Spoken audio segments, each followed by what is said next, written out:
Hello everyone, I welcome you all to the next lecture of logarithm. तो दोस्तों पिछले दो लेक्चर्स में हमने पढ़ा है कि लोगैरिथम होता कैसे क्या है, उसका डेफिनेशन क्या होता है और क्या कंसेप्ट उसमें इन्वॉल्व होता है, और उस पे बेस्ड हमने कुछ क्वेश्चंस बनाए थे।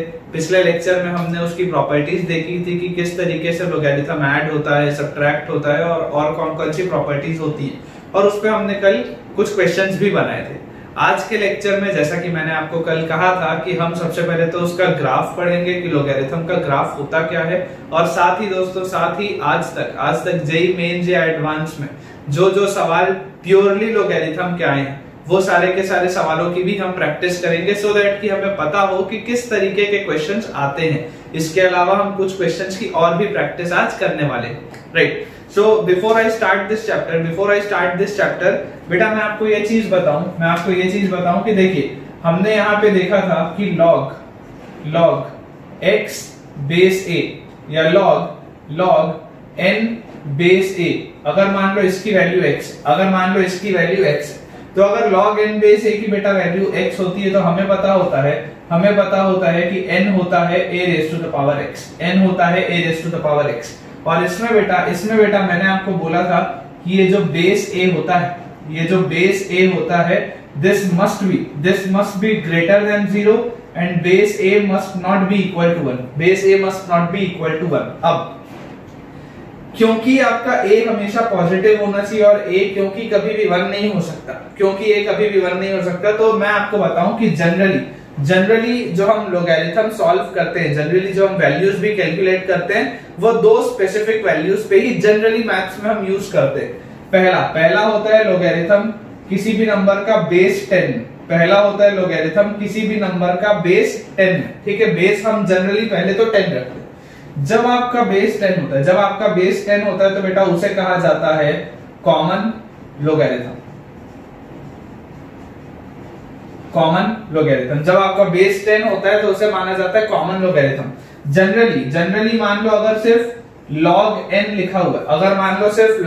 लिखा हुआ है, तो इसका मतलब इंप्लाइड होता है कि इसका बेस 10 होगा। लेकिन इसके अलावा एक तो मैंने आपको बता दिया बेस 10 के साथ, इसके अलावा एक काम की चीज और है। बेस कई बार लोगैरिथम का e भी होता है। अब तुम्हें लगेगा ये e क्या चीज है, तो बेटा मैं आप सबको ये चीज बता दूं कि e को बोला जाता है यूलर्स नंबर।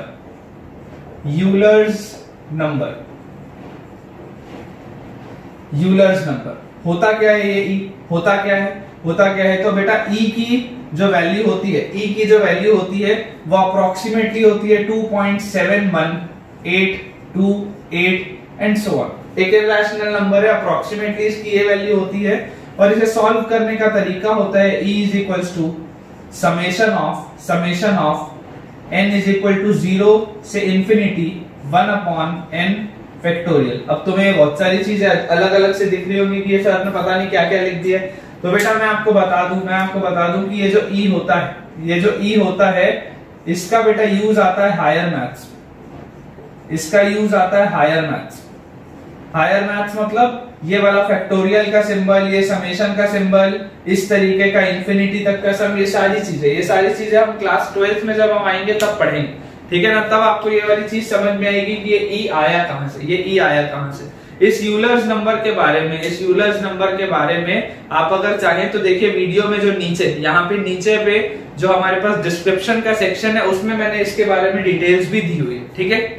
वहां से भी आप इस चीज को देख सकते हैं। तो जब बेस e होता है तो ऐसे लोगैरिथम को लिखने का तरीका ln n भी होता है। देखिए लॉग में अगर बेस e होता है तो उसे आप ln भी लिख सकते हो, जिसका मतलब क्या होता है, जैसे ये कॉमन लोगैरिथम था, इसे कहा जाता है नेचुरल लोगैरिथम,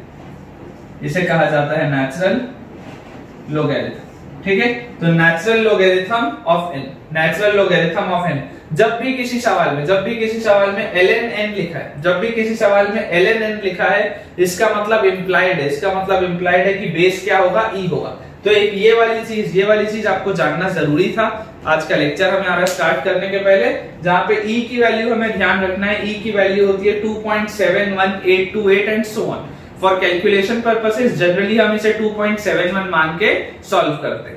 यहाँ से बेटा आप एक चीज और समझो कि जैसे अगर इसे ln कहा जाता है, अगर बेस ई होता है, अगर इसे ln कहा जाता है, तो याद करो पिछले लेक्चर में हमने एक प्रॉपर्टी देखी थी कि a raise to the power log n base a raise to the power log n base a, इसकी वैल्यू होती है n, ये प्रॉपर्टी हमने देखी थी कि अगर जिसका पावर होता है, अगर वही वाला नंबर log के बेस में भी लिखा हो तो आंसर n आ जाता है। ये चीज हमने देखा था। सिमिलरली अगर मान लो हमारे पास सवाल हो e raise to the power ln x, अगर मान लो हमारे पास सवाल दिया हो e raise to the power ln x, तो इसका मतलब क्या है? इसका मतलब लिखा हुआ है e raise to the power log x base e। इसका मतलब क्या है? e raise to the power ln x मतलब क्या है? log x base e। तो इसका आंसर क्या आएगा? इसका आंसर आएगा x। ठीक है, ये चीज हमें ध्यान रखनी है।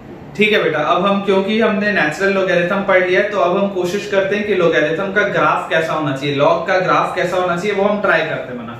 ठीक है, हम ट्राई करते हैं, इमेजिन करते हैं कि सबसे पहले मान लो ये एक हमारे पास y एक्सिस है और ये हमारे पास है x एक्सिस, ठीक है, ये है y एक्सिस और फंक्शन मेरे पास दिया हुआ है y is equal to log x base a।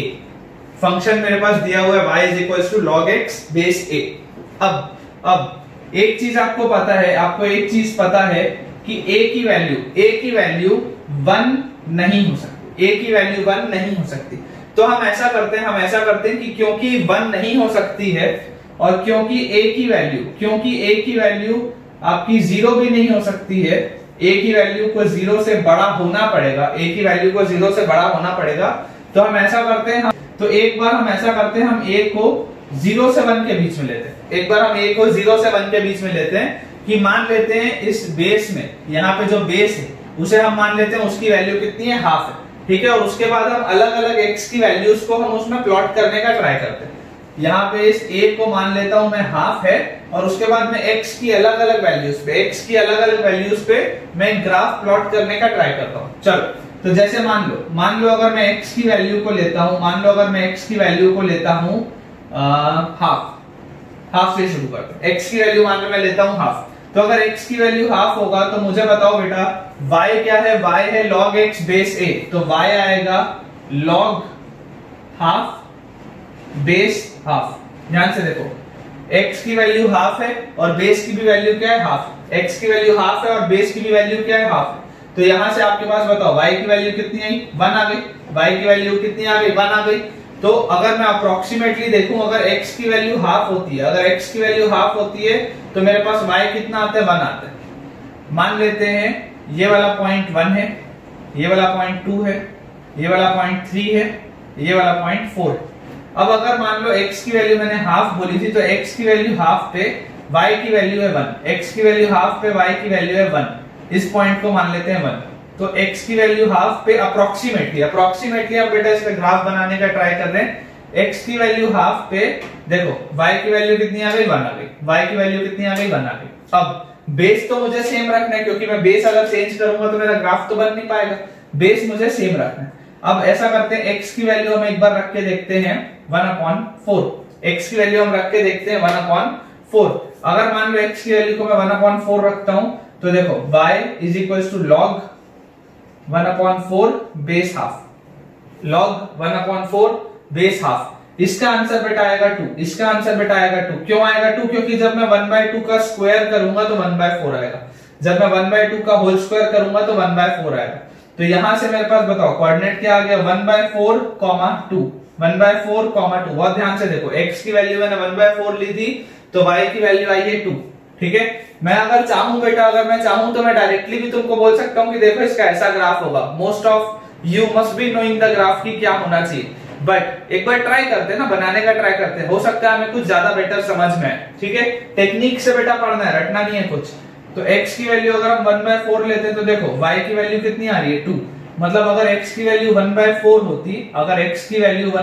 होती, यहाँ पे, और मैंने छोटा ले लिया, तो y की वैल्यू अप्रोक्सीमेटली आती है 2, y की वैल्यू अप्रोक्सीमेटली आती है 2। ठीक है, अब ऐसा करते हैं, एक बार और हम छोटा लेके देखते हैं, x की वैल्यू को मान लेते हैं 1/8, x की वैल्यू को मान लेते हैं 1/8। तो बताओ y क्या तुम डायरेक्टली बता सकते हो 3 आएगा? ठीक है ना, इसी पैटर्न से जब करके देखो कि यहाँ 1/8 लिखना, यहाँ पे हाफ लिखना, तो हाफ का क्यूब जो होगा वो 1/8 आएगा, तो y की वैल्यू 3 आएगी। सॉल्व करके इसको आप खुद देखेंगे।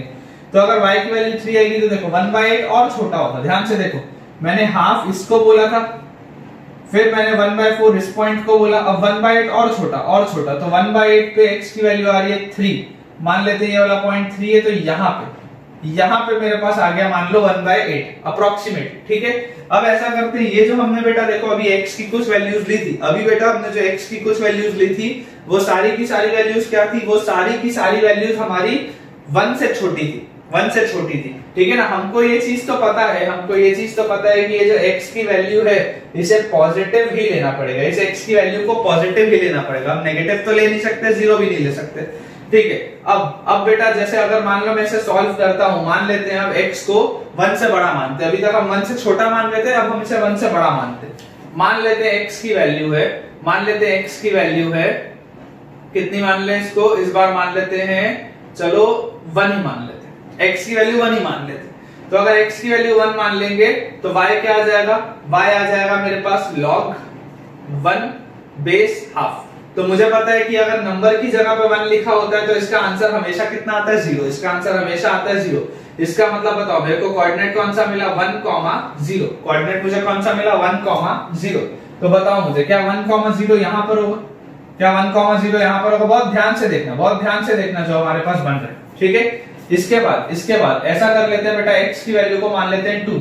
देखो मैं जानबूझ के बेटा 2 के फैक्टर्स में बात कर रहा हूं। देखो यहाँ मैंने 1/2, 1/4, 1/8, फिर 1, फिर 2, अगला मैं मानूंगा 4, फिर उसके बाद एक और मानूंगा 8। मैं जानबूझ के 2 के फैक्टर्स में ले रहा हूं ताकि मुझे एक रफली ग्राफ बनाते बने। ठीक है ना, लोगैरिथम का टेबल तो मैं यहाँ पे बेटा लेके बैठा नहीं हूँ कि मैं एग्जैक्टली पॉइंट्स कैलकुलेट कर लूं।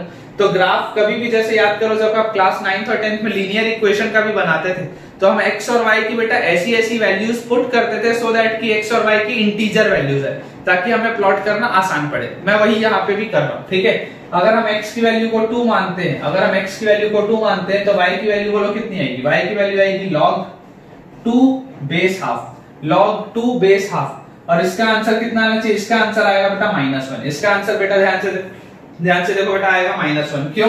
क्योंकि जब मैं 1/2 का पावर -1 करूंगा तो वो 2 आएगा। जब मैं 1/2 का पावर -1 करूंगा तो वो 2 आएगा। तो यहां से मेरे पास कोऑर्डिनेट आ गया 2, -1/2। कोऑर्डिनेट मेरे पास क्या आ गया? 2, -1/2। तो देखो जब मैं x की वैल्यू 2 रखा हूं, तो यहां से सॉरी 2, -1 y की वैल्यू -1।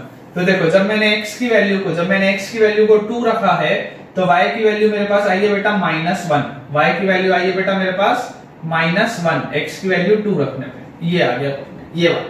ठीक है, अब हम ऐसा करते हैं बेटा x को रखते हैं 4। जब हम x को 4 रखेंगे तो y आएगा कितना? y आ जाएगा मेरे पास log 4 बेस हाफ। और इसकी वैल्यू बताओ कितनी आएगी? बोलो, इसका आंसर आएगा -2। क्यों? क्योंकि जब 1/2 का पावर -2 होगा तो आंसर क्या आएगा? 4 आएगा। तो यहां से मेरे पास जो कोऑर्डिनेट आया वो क्या आया? 4, -2। तो मान लेते हैं ये वाला पॉइंट, ये वाला जो पॉइंट होगा वो क्या होगा? ये -2 का होगा। तो 4, -2 मतलब अप्रोक्सीमेटली इधर। 4, -2 मतलब अप्रोक्सीमेटली इधर। ठीक है, ये आ गया आपके पास 4, -2। और इसके बाद हम एक और बना के देखते हैं। लेकिन अब बेटा अगर मान लो मैं x को 8 बोलूंगा ना तो मुझे यहाँ पे प्लॉट करने में बहुत दिक्कत आएगी। जब मैं x को 8 बोलूंगा तो मुझे यहाँ पे प्लॉट करने में बहुत दिक्कत आएगी। तो चलो अब मैं ऐसा करता हूँ, और वैल्यूज नहीं लेता, मैं रफली इसको बनाने का ट्राई करता हूँ कि ये ग्राफ बन कैसा रहा है। चलो एक बार देखते चलो।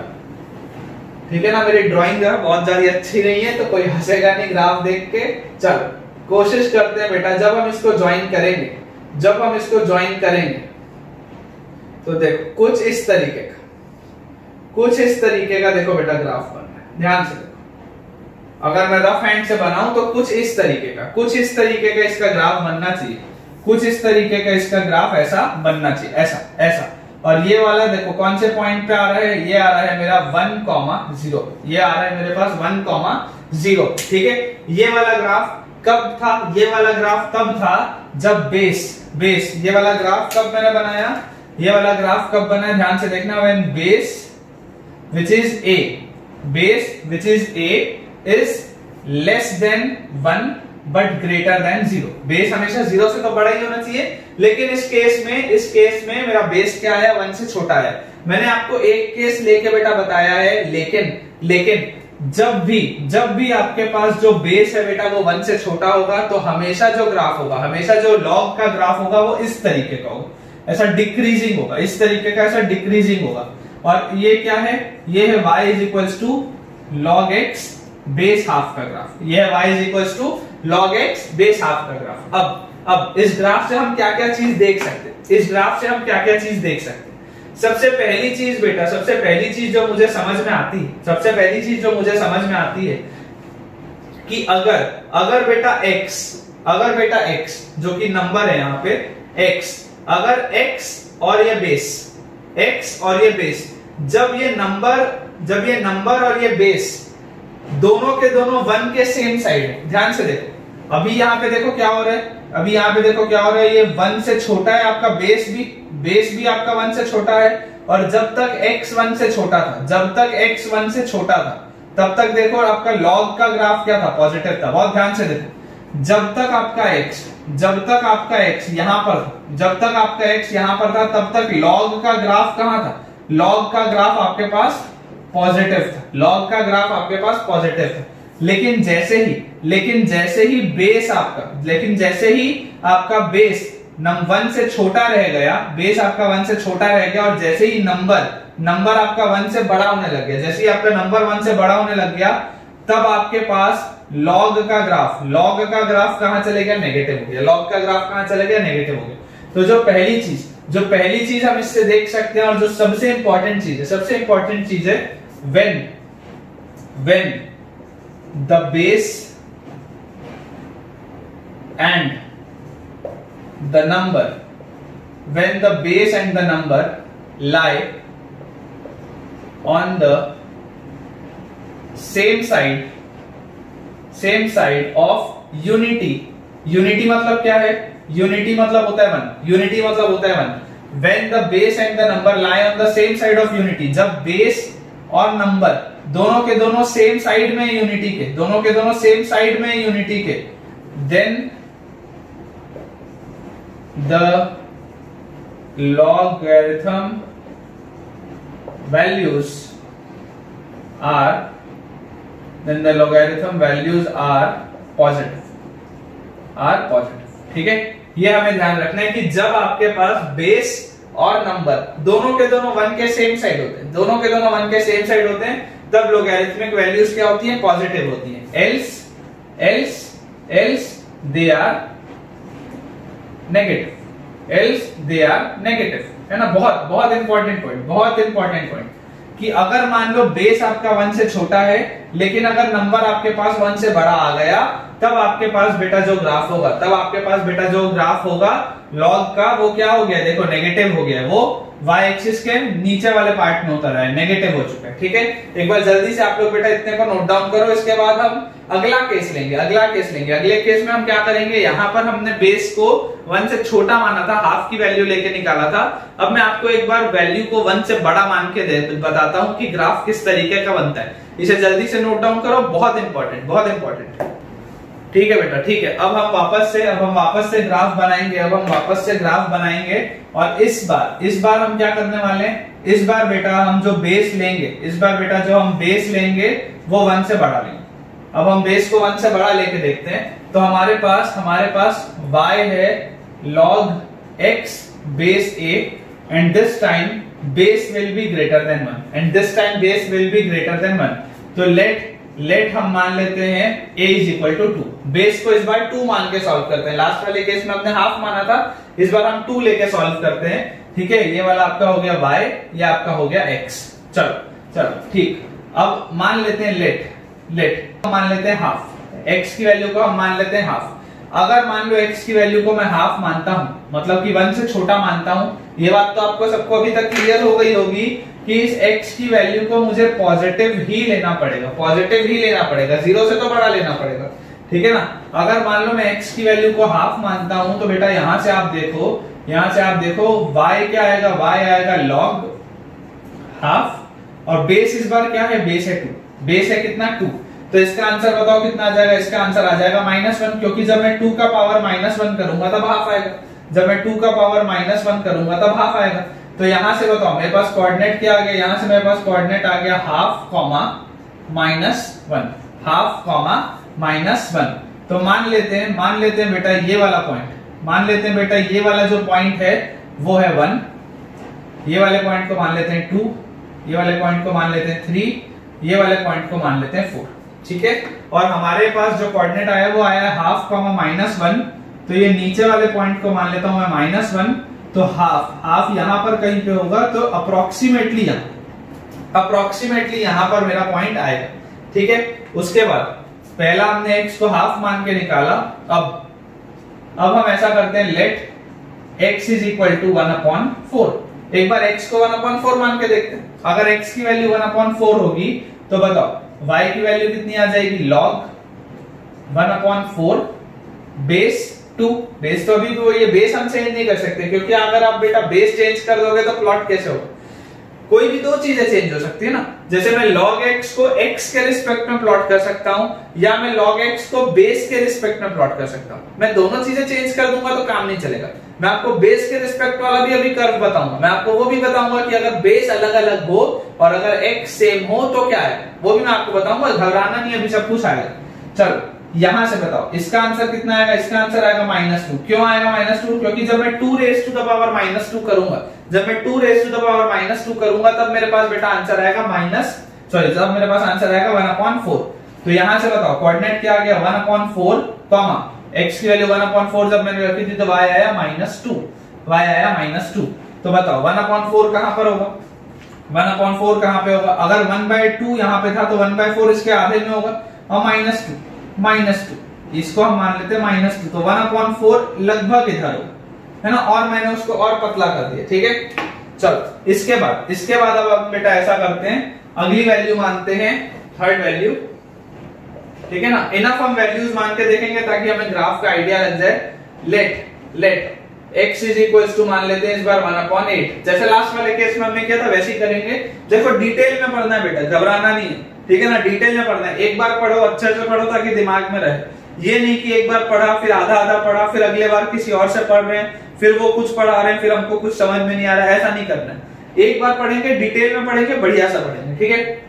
अगर x की वैल्यू मान लेते हैं हम 1/8, तो बताओ y कितना आएगा, y आएगा बेटा log x की जगह आ गया 1/8 और बेस है 2 अभी भी, तो इसका आंसर आएगा बेटा कितना, इसका आंसर आएगा -3, क्योंकि 2 रेज़ टू द पावर -3 जब मैं करूंगा तो आंसर आएगा 1/8।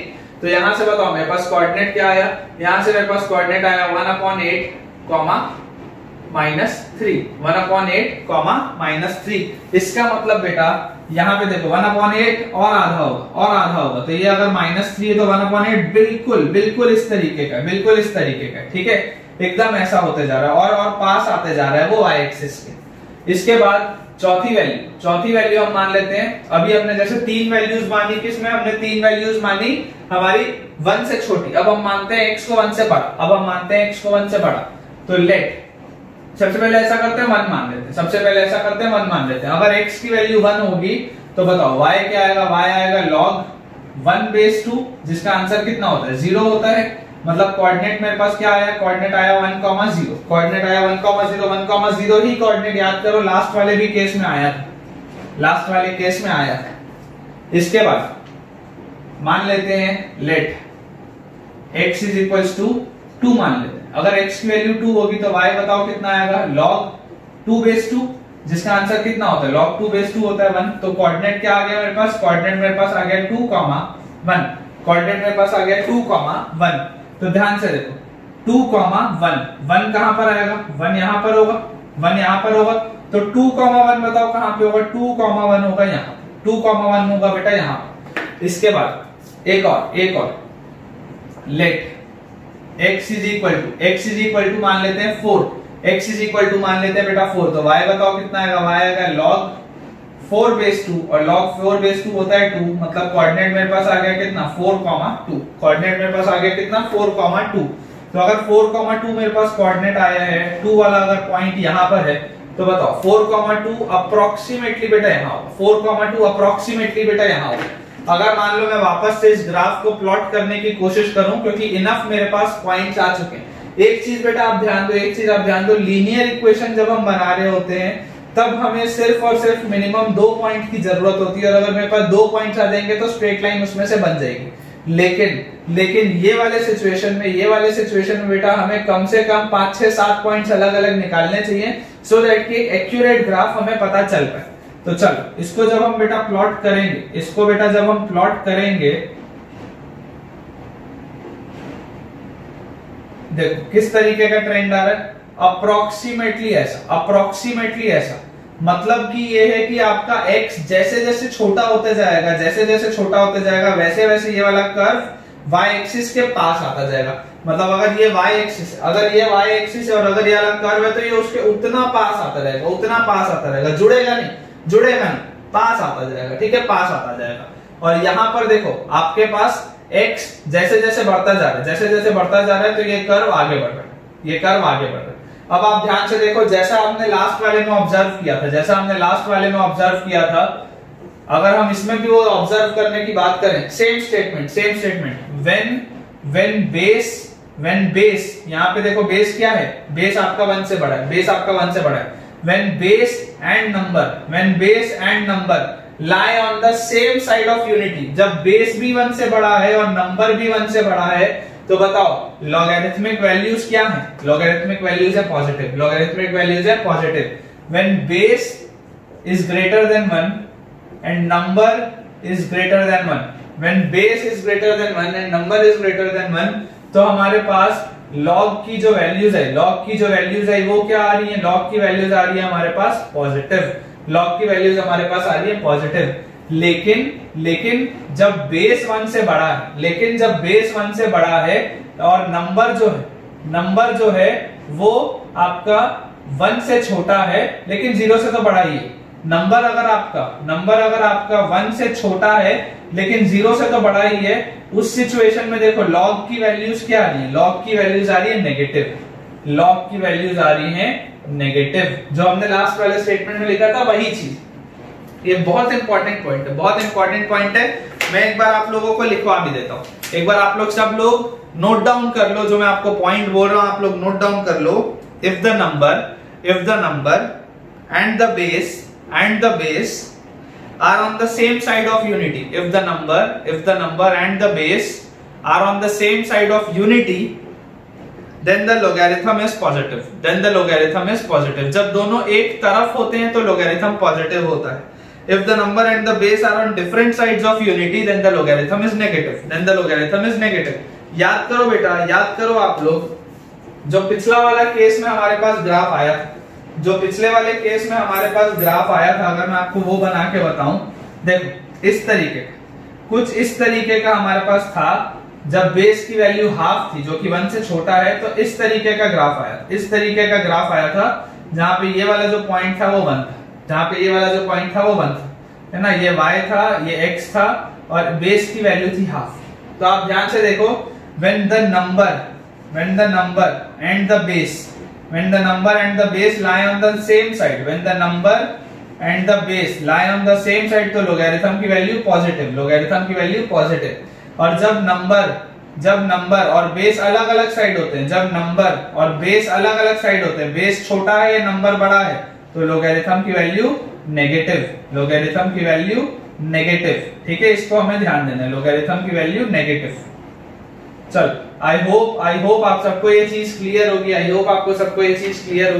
अब हमें सिर्फ एक और कर्व बना के देखना है, और उस कर्व में मैं आपको बताऊंगा कि जब हम बेस बढ़ाते जाते हैं तो क्या फर्क पड़ता है, ठीक है। एक ग्राफ और, चलो इतना जल्दी से नोट डाउन करो, ठीक है बेटा। देखो चलो, इसका थोड़ा सा हमें ग्राफ ध्यान से देखना पड़ेगा, ठीक है। मान लेते हैं सबसे पहले बेस जो है, सबसे पहले मान लेते हैं हम बेस जो है वो है 2। ठीक है, सबसे पहले जो बेस है हमारे पास वो है 2। अगर बेस 2 होगा तो इसके हमने पॉइंट्स बताओ कौन कौन से देखें कि ये तो हमें पता है कि इसका ग्राफ ऐसा होगा, ये तो हमें पता है कि इसका ग्राफ ऐसा होगा कुछ। अब अगर इसका ग्राफ बेटा कुछ ऐसा होगा तो आप मुझे एक चीज समझाओ कि ये वाला पॉइंट तो क्या है 1,0 ही, ये वाला पॉइंट क्या है, ये वाला पॉइंट तो 1,0 ही है। ठीक है, ऐसा कुछ इस तरीके का। उसके बाद जब x की वैल्यू 2 आएगी, जैसे मान लो log x बेस 2 का अगर मैं ग्राफ बोलूं, अगर इसको मैं log x बेस 2 का ग्राफ बोलूं तो ध्यान से देखो कि जब x की वैल्यू 2 आएगी, तो यहां से ये तो 1 था, जब x की वैल्यू 1 थी तो देखो log की वैल्यू क्या आई 0 आई। जब x की वैल्यू 2 आएगी तब log की वैल्यू क्या आनी चाहिए, तब log की वैल्यू आनी चाहिए 1। जब x की वैल्यू 2 आएगी तब log की वैल्यू आनी चाहिए 1। ठीक है, जब x की वैल्यू 3 आएगी, या 3 रखते 4 रखते, x की वैल्यू को हम 4 रखते हैं, यहाँ पे 3 हो गया, यहाँ पे 4 हो गया। जब x की वैल्यू 4 आएगी तो log 4 बेस 2 का आंसर होता है 2। log 4 बेस 2 का देखो बेटा आंसर होता है 2। मतलब कुछ इस तरीके का है ना। ध्यान से बस आपको ये देखना है कि बेटा ये जो मैं बना रहा हूँ वो स्केल के हिसाब से नहीं बना रहा, ये जो मैं बना रहा हूँ वो स्केल के हिसाब से नहीं बना रहा हूँ, इस वजह से थोड़ा ऊपर नीचे हो सकता है, ये थोड़ा ऊपर नीचे हो सकता है। ठीक है ना। तो यहाँ पर x की वैल्यू जब 4 था तो ये ग्राफ बना, इस तरीके से हमारा ग्राफ बन रहा है, इस तरीके से हमारा ग्राफ बन रहा है। लेकिन अब चलो, अगर मान लो मैं ग्राफ बनाने का ट्राई करता हूँ log x बेस 3 का, किसका, log x बेस 3 का। तो जब बेटा मैं log x बेस 3 का ग्राफ बनाऊंगा तो मुझे ये बताओ कि इसका जो ग्राफ होगा x की वैल्यू 3 जब मैं रखूंगा, जब मैं x की वैल्यू 3 रखूंगा तो बताओ log 3 बेस 3 कितना है। जब मैं x की वैल्यू 3 रखूंगा तो बेटा log 3 बेस 3 आएगा मेरे पास कितना, log 3 बेस 3 आएगा मेरे पास 1। इसका मतलब कि जो मेरा अगला ग्राफ बनना चाहिए, वो यहां पर आना चाहिए, वो 1 पे यहां पर आना चाहिए। ध्यान से देखो, एक बार वापस समझाऊंगा लेकिन जो log 3 बेस 3 का मेरा ग्राफ होना चाहिए, जो मेरा log 3 बेस 3 का ग्राफ होना चाहिए वो कुछ ऐसा होना चाहिए। मेरा log 3 बेस 3 का ग्राफ कुछ ऐसा होना चाहिए। क्यों ऐसा होना चाहिए, वो इस वजह से ऐसा होना चाहिए बेटा, क्योंकि यहां पर देखो log x बेस 2 जो है, तो वो log जब x की वैल्यू 2 होती थी, तब log 2 बेस 2 की वैल्यू देखो बनाई थी। जब x की वैल्यू 2 होती थी तब log 2 बेस 2 की देखो बेटा वैल्यू बनाई थी। लेकिन ये 1 कब आएगा, ये 1 आएगा जब x की वैल्यू 3 होगी। जब x की वैल्यू 3 होगी तो आप ये देख सकते हो कि ये झुका हुआ, ये वाला ग्राफ झुका हुआ। जब आपका बेस बढ़ा, देखो 2 से आपका बेस बढ़ा 3 में, तो ये ग्राफ क्या झुका हुआ है। एक और ग्राफ बनाते हैं, उसको रेड पेन से बनाते हैं अपन, log x बेस 4। अब मुझे ये बताओ ये वाला 1 कब आएगा, ये वाला 1 आएगा जब x की वैल्यू 4 होगी। मतलब यहाँ पे x की वैल्यू जब 4 होगी तब ये 1 आएगा। मतलब इसका ग्राफ कैसा होना चाहिए, इसका ग्राफ कुछ इस तरीके का होना चाहिए, समथिंग लाइक दिस। ठीक है, ये इसका ऐसा कुछ ग्राफ होना चाहिए। अब आप ध्यान एक चीज पे दो बेटा, ये वाला जो पॉइंट है, यहाँ पे ये तीनों ही ग्राफ इंटरसेक्ट कर रहे हैं। मेरा ये बोलना है तीनों ही क्या, जितने भी ग्राफ बनेंगे जिनका बेस 1 से बड़ा होगा, वो सारे ही ग्राफ का ट्रेंड तो ऐसा ही रहेगा। तो अगर इनका ट्रेंड इसी तरीके का है तो x की वैल्यू जब 1 होगी, तो सभी 0 हो जाएंगे ना। log 1 बेस 2 हो या log 1 बेस 3 हो या log 1 बेस 4 हो, सारे के सारे ही 0 हो जाएंगे। इसलिए देखो यहाँ पर ये वाले पॉइंट पे सारे ही जो ग्राफ है वो क्या होते हैं, इंटरसेक्ट होते हैं। Point of intersection.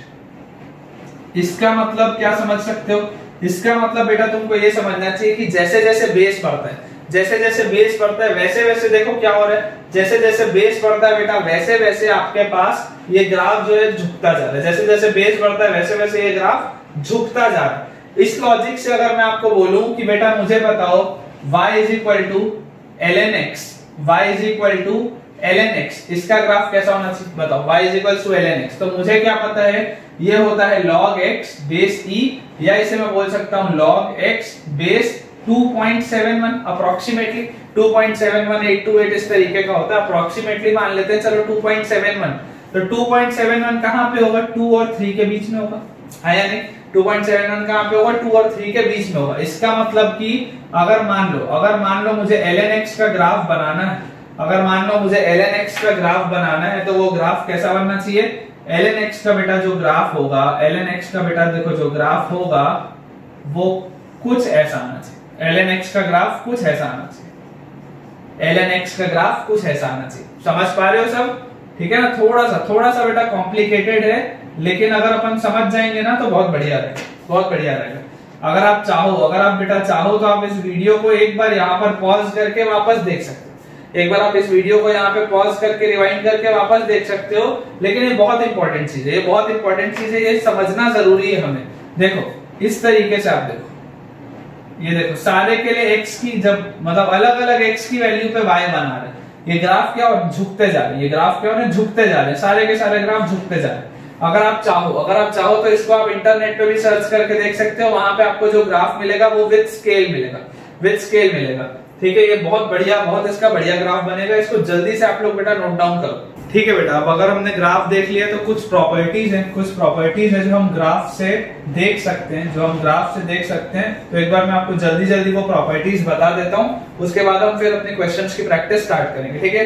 पहली प्रॉपर्टी है अगर a 1 से बड़ा है, तो मान लो अगर कोई नंबर है, मान लो अगर कोई दो नंबर है x और y, मान लो अगर कोई दो नंबर है x और y, तो अगर y x से बड़ा होगा, इसका मतलब ये है कि log y बेस a भी x से बड़ा होगा, log y बेस a भी x से बड़ा होगा। बोलने का क्या मतलब है बेटा, बोलने का ये मतलब है कि आप देखो आप ऐसा देखो कि अगर इस तरीके का हमारे पास ग्राफ है, इस तरीके देखो a अगर 1 से बड़ा था, अगर a 1 से बड़ा था तो बताओ ग्राफ कैसा होता था, a अगर 1 से बड़ा था तो ग्राफ ऐसा होता था, ग्राफ अप्रोक्सीमेटली अपने पास इस तरीके का होता था अगर अपना a 1 से बड़ा होता था, ठीक है।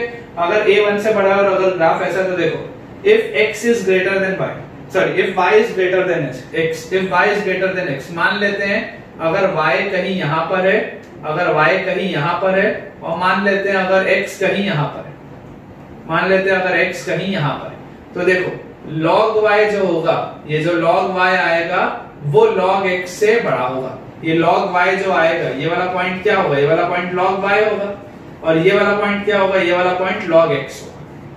तो log y भी log x से बड़ा होगा। अगर मान लो आपका x यहाँ पर भी होगा, तो देखो log x क्या है, log x negative, log x यहाँ पे भी क्या है, नेगेटिव है। तो अगर आपके पास a 1 से बड़ा होता है, अगर आपके पास a 1 से बड़ा होता है, तो अगर y x से बड़ा है, अगर y x से बड़ा है, तो log y भी log x से बड़ा होगा। ये पहली प्रॉपर्टी, ठीक है। पहली प्रॉपर्टी के बाद बेटा सेकंड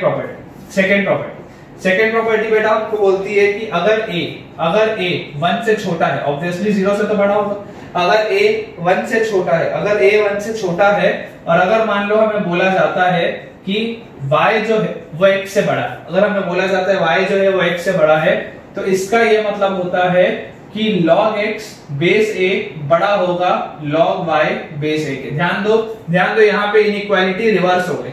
यहाँ पे देखो x जो था वो y से छोटा था, लेकिन यहाँ पे log x जो है वो log y से बड़ा है। कैसे इसको हम देख सकते हैं, ध्यान से देखो। अगर मान लो a जो होता है 0 से 1 के बीच में होता है, तो इसका ग्राफ हमने कैसा देखा था, इसका ग्राफ कुछ ऐसा होता है, यहाँ पर आप बेटा बहुत ध्यान से देखो कि अगर मान लो यहाँ पर y और यहाँ पर मान लो x, अगर मान लो यहाँ पर y और यहाँ पर मान लो x है, तो log y बताओ कहां पे होगा, log y ज्यादा नेगेटिव है और log x कम नेगेटिव है, तो दोनों में बड़ा कौन हुआ, दोनों में बड़ा ये log x हुआ, दोनों में बड़ा ये log x हुआ। आई होप तुमको ये चीज समझ में आ रही होगी, ठीक है ना। मैं ग्राफ के साथ इसलिए आपको ये बता रहा हूँ ताकि आपको पिक्चर क्लियर है। चाहूं तो मैं डायरेक्टली भी ये चीज लिख सकता हूं, लेकिन वो समझना मुश्किल है। चलो थर्ड प्रॉपर्टी बेटा लिखा हुआ है if a is greater than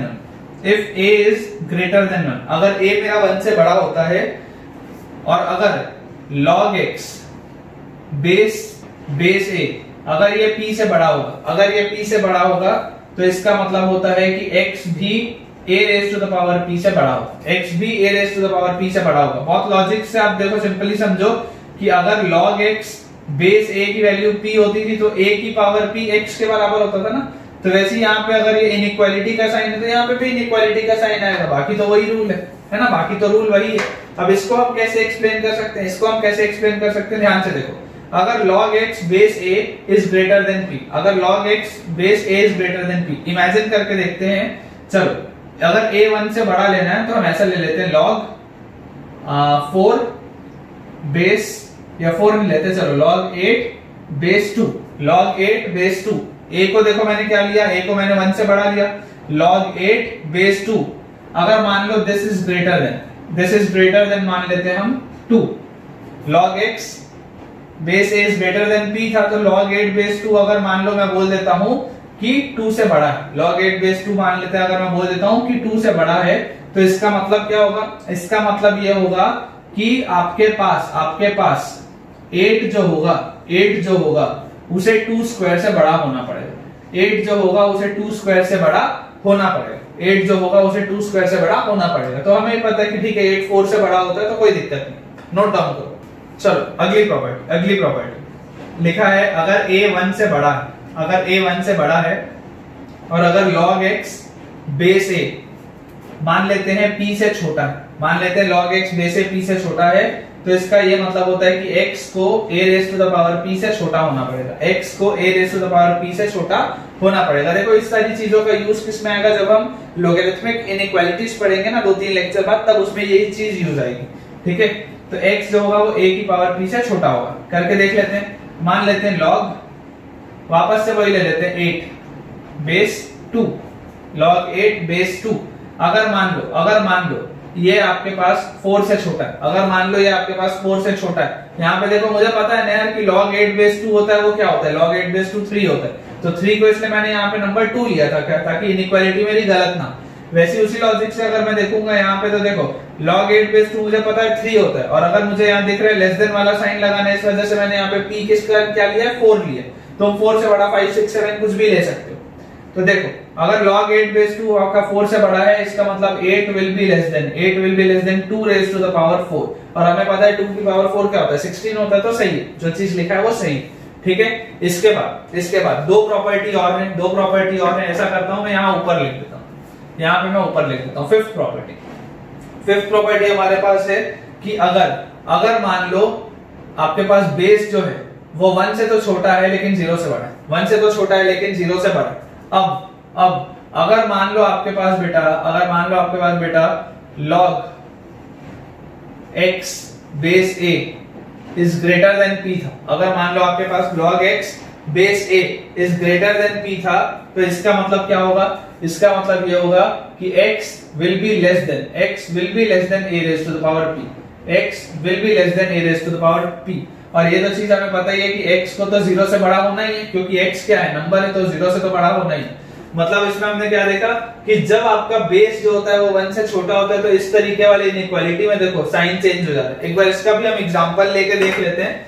imagine करते हैं, देखो log x बेस a लिखा है ना, तो ऐसा हम इमेजिन करते हैं a को ले लेते हैं हम हाफ, तो log और यहां ले लेते हैं हम 2 और बेस पे ले लेते हैं हम हाफ, log 2 बेस हाफ और इज ग्रेटर देन p की जगह पे हम मान लेते हैं, चलो क्या मान ले बताओ, p की जगह पे हम मान लेते हैं log 2 बेस हाफ, हमें बोल रहे हैं कितना आता है, ये -1 आता है ना, p की जगह पे मान लेते हैं -2, p की जगह पे मान लेते हैं -2। ठीक है ना, मेरे ऊपर है, सॉल्व करके देखना।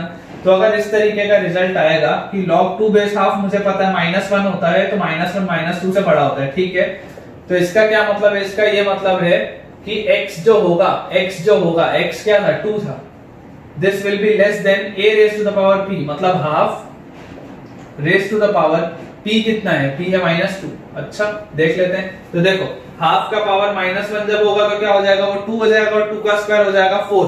इसका मतलब ये बिल्कुल सही लिखा है, ये जो हाफ की पावर -2 लिखा है इसका मतलब क्या है, इसका मतलब है 4, तो 2 इज लेस देन 4। बिल्कुल सही प्रॉपर्टी, बढ़िया प्रॉपर्टी। ठीक है, और 6th प्रॉपर्टी के लिए जगह नहीं है तो यहाँ नीचे लिख देता हूँ। 6th प्रॉपर्टी में देखो अगर a 1 से छोटा है और 0 से बड़ा है, 1 से छोटा है और 0 से बड़ा है, और अगर log x बेस a वहां पे ग्रेटर देन p था, अगर वो मान लो लेस देन p, अगर वो मान लो लेस देन p है, तो इसका ये मतलब होता है, इसका ये मतलब होता है बेटा कि x जो होगा वो आपके पास a raise to the power p से बड़ा होगा, x जो होगा वो आपके पास a raise to the power p से बड़ा होगा। तो इसको भी हम प्रूव करके देख लेते हैं, इसको भी हम वैसे ही प्रूव करके देख लेते हैं। यहां पे देखो log 2 base half, log 2 base half कितना होगा -1, -1 is obviously less than, -1 is obviously less than 1, मुझे पता है -1 इज ऑब्वियसली लेस देन 1। तो अगर इसे हम सॉल्व करेंगे तो बताओ, ये आपका बोलता है कि x will be greater than a raise to the power p, x will be greater than a raise to the power p का मतलब क्या है कि 2 must be greater than a raise to the power p half raise to the power 1। तो सही बात है भाई, जो 2 है वो 1 से बड़ा है, सॉरी जो 2 है वो हाफ से बड़ा है, ठीक है। तो ये 6 की 6 प्रॉपर्टीज, ये 6 की 6 प्रॉपर्टीज बेटा हमने एक बार देख ली हैं कि क्या क्या इन प्रॉपर्टीज में होता है और क्या क्या किसका किसका मतलब होता है। बहुत ज्यादा बेटा जब भी हमें प्रॉपर्टीज में कंफ्यूजन हो रहा होता है तो आप हमेशा इसी तरीके से बेटा वैल्यूज लेके देख लेना, आपके लिए ज्यादा कंफर्टेबल रहेगा, ठीक है ना। रटना नहीं, मैं फिर बोल रहा हूं, कभी भी अगर इस तरीके का डाउट आए तो आप इमीडिएटली करके देख सकते हो ना यार, आपको पता है, देखो नंबर्स आपको अपने हिसाब से चुनना है। ये चीज मैंने भी अभी डायरेक्टली आप लोगों के सामने की, तो कोई बहुत ऐसे बड़ी बात नहीं। आप अगर रटने जाओगे कि कहाँ पे क्या रूल होता था, कहाँ पे क्या प्रॉपर्टी होती थी, तो आपको दिक्कत आएगा। मेरा ये सजेशन है बेटा आप सबसे कि एक बार वीडियो पॉज करो, ये जो 6 की 6 प्रॉपर्टीज है रिवाइंड करके चाहे वापस देख लो ना, तुम्हें ज्यादा बेटर समझ में आ जाएगा। जल्दी से नोट डाउन करो इसको, ठीक है बेटा। अब हम क्वेश्चंस की प्रैक्टिस करेंगे। जो हमारा ग्राफिकल वाला पोर्शन था वो एक हद तक हमने कंप्लीट कर लिया, अब जो हम करेंगे वो क्वेश्चंस की प्रैक्टिस है।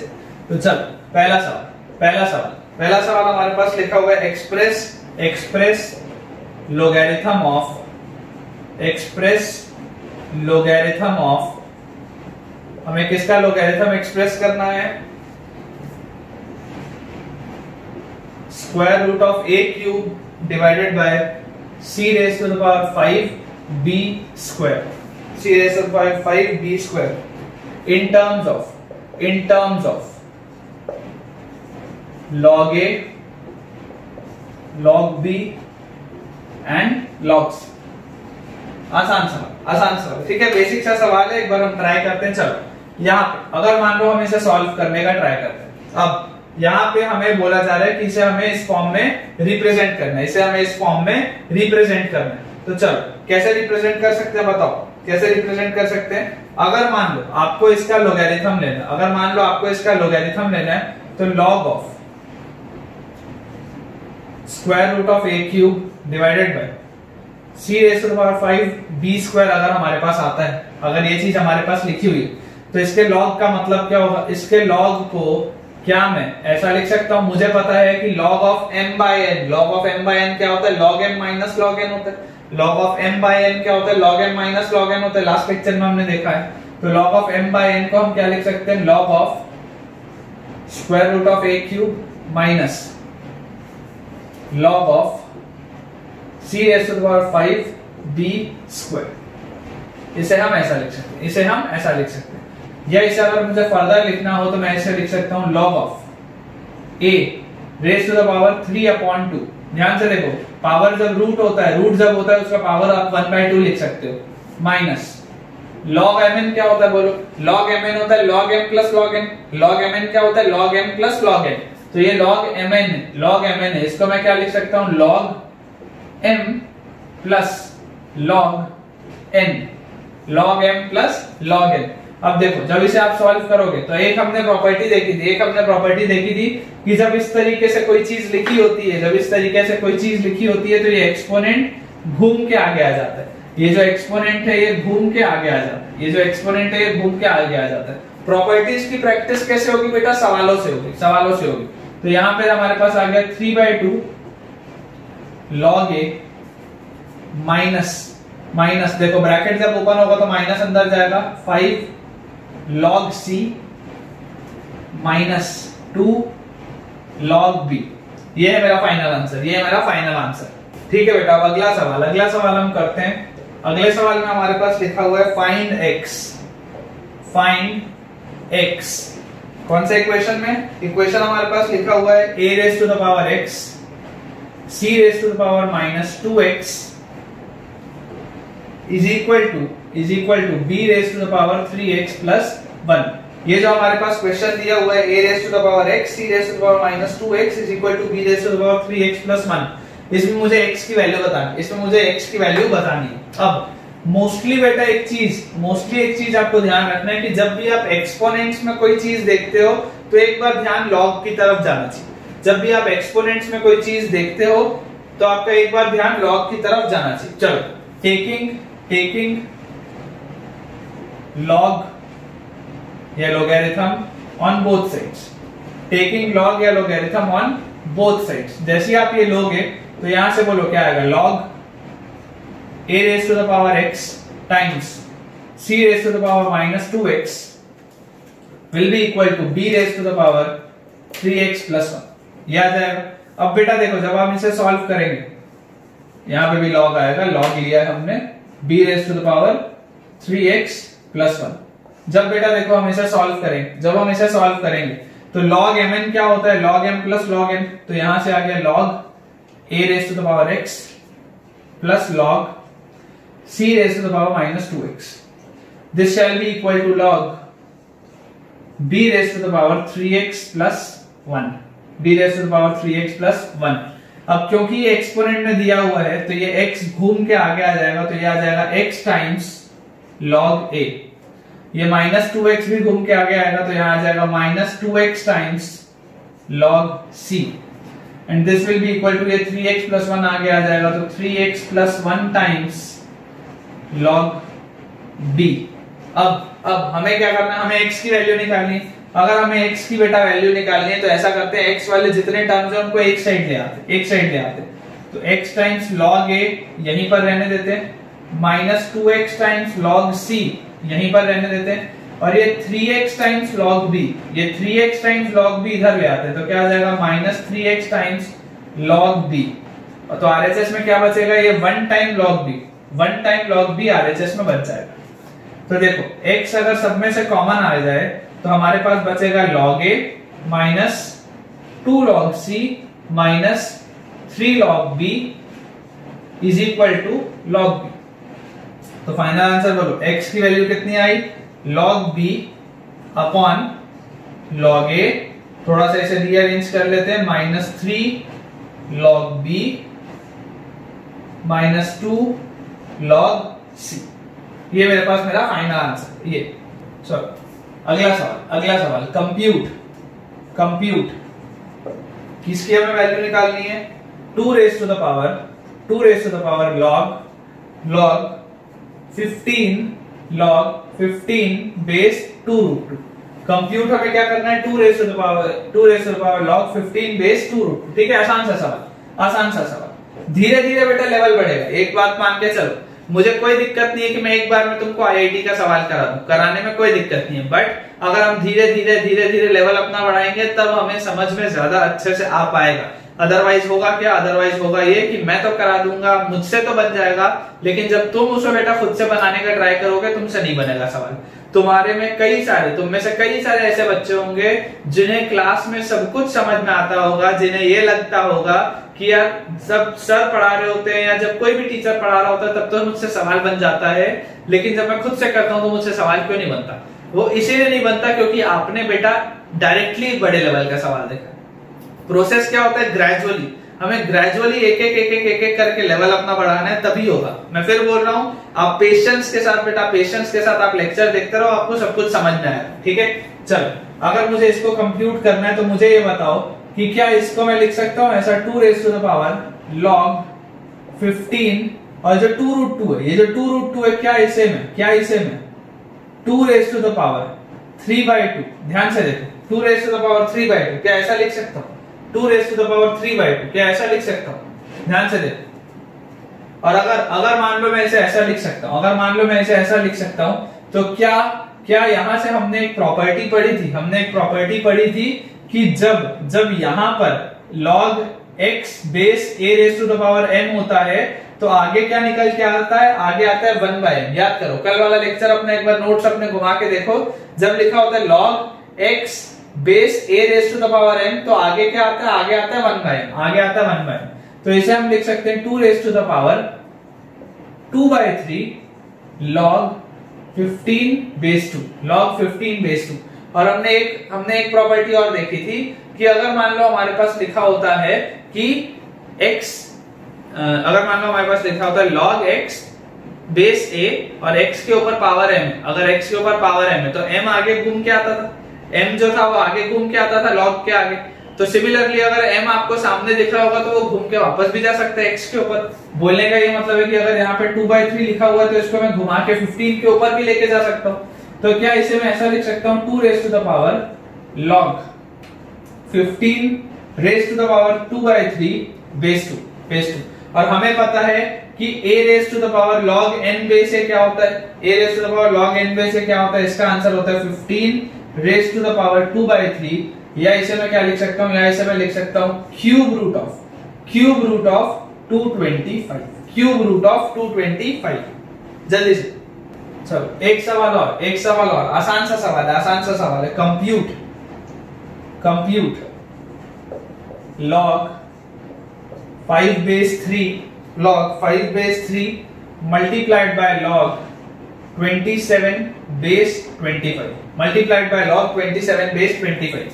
अब अगर मान लो मुझे इसे सॉल्व करना, अगर मान लो मुझे बेटा इसे सॉल्व करना है तो बहुत आसान है। ध्यान से आप देखो, यहाँ पे इसको मैं यहाँ पे log 5 बेस 3 को वैसे का वैसा ही रहने देता हूँ, log 5 बेस 3 को मैं वैसे का वैसा ही रहने देता हूँ।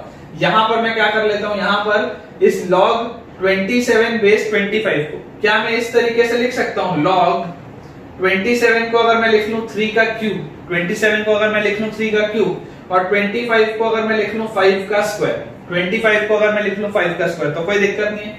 अब देखो जब हम इसे सॉल्व करेंगे तो यहां से क्या आ जाएगा log 5 बेस 3, और देखो ये वाला जो 3 होगा ये यहां आएगा और ये जो 2 होगा वो कहां जाएगा, डिनोमिनेटर में जाएगा। ये जो 2 होगा वो कहां पर जाएगा, डिनोमिनेटर में जाएगा, ठीक है, डिनोमिनेटर में जाएगा। तो यहां से मेरे पास बताओ मल्टीप्लाई में क्या आ गया, 3/2 टाइम्स log 3 बेस 5। तो देखो यहां से ये 3/2 को मैं बाहर निकाल लेता हूं तो अंदर मेरे पास क्या बच गया, अंदर मेरे पास बच गया log 5 base 3 multiplied by log 3 base 5। याद करो चेन रूल, 5 से 3 में गए, 3 से 5 में गए, 5 से 3 में गए, 3 से 5 में गए। इसका मतलब क्या होता है कि 5 से 5 में है, इसका मतलब इफेक्टिवली 5 से 5 में है और आगे 3/2 लगा ही हुआ है। तो log 5 बेस 5 क्या होता है, 1 आता है। इसका मतलब आंसर मेरे पास कितना आ गया, आंसर मेरे पास आ गया 3/2, आंसर मेरे पास कितना आ गया 3/2। चलो अगला सवाल देखते हैं बेटा, ये बढ़िया सवाल है, ठीक है, ये अच्छा सवाल। Find log 168 base 54, find log 168 base 54 if log 12 base 7 is equal to a, इसकी वैल्यू a है, and log 24 base 12 is equal to b, and log 24 base 12 is equal to b। बढ़िया सवाल, बहुत बढ़िया सवाल। चलो इसको हम ट्राई करते हैं। यहां पर आप बेटा ध्यान से देखो, आपके पास लिखा हुआ है log 168 बेस 54, log लिखा हुआ है 168 बेस 54। अब यहाँ पर बेटा मुझे पूरी जगह पे ना कहीं पे 168 दिख रहा है, ना बेटा मुझे पूरी की पूरी जगह पे 150, यहाँ पे पूरी जगह पे 54 दिख रहा है। सवाल सोचते कैसे, मैं तुम्हें ये बता रहा हूँ, पूरी जगह पे 168 भी नहीं है, 54 भी नहीं।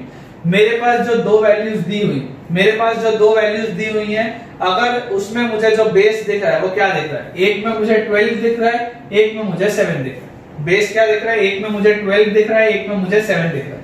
अब थोड़ा सा बेटा मुझे सोच के बताओ कि क्या यहाँ 7 वाले में नंबर 12 है, क्या यहाँ 7 वाले में नंबर 12 है। तो क्या इसको मैं ऐसा लिख सकता हूँ कि log 7 base 12 is equal to 1/a।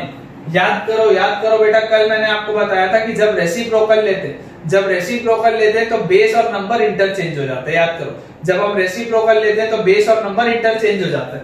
तो यहाँ पे log 12 बेस 7 का अगर रेसिप्रोकल मैं लूंगा तो वो 1 बाय log 12 बेस 7 आएगा, और वो रिवर्स होने के बाद log 7 बेस 12 हो जाएगा।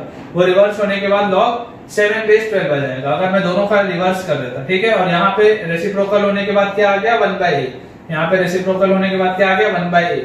और ये वाला log 24 बेस 12 तो b दिया ही है, ये वाला log 24 बेस 12 तो b दिया ही है। अब आप ध्यान से देखो कि ये वाले जो दोनों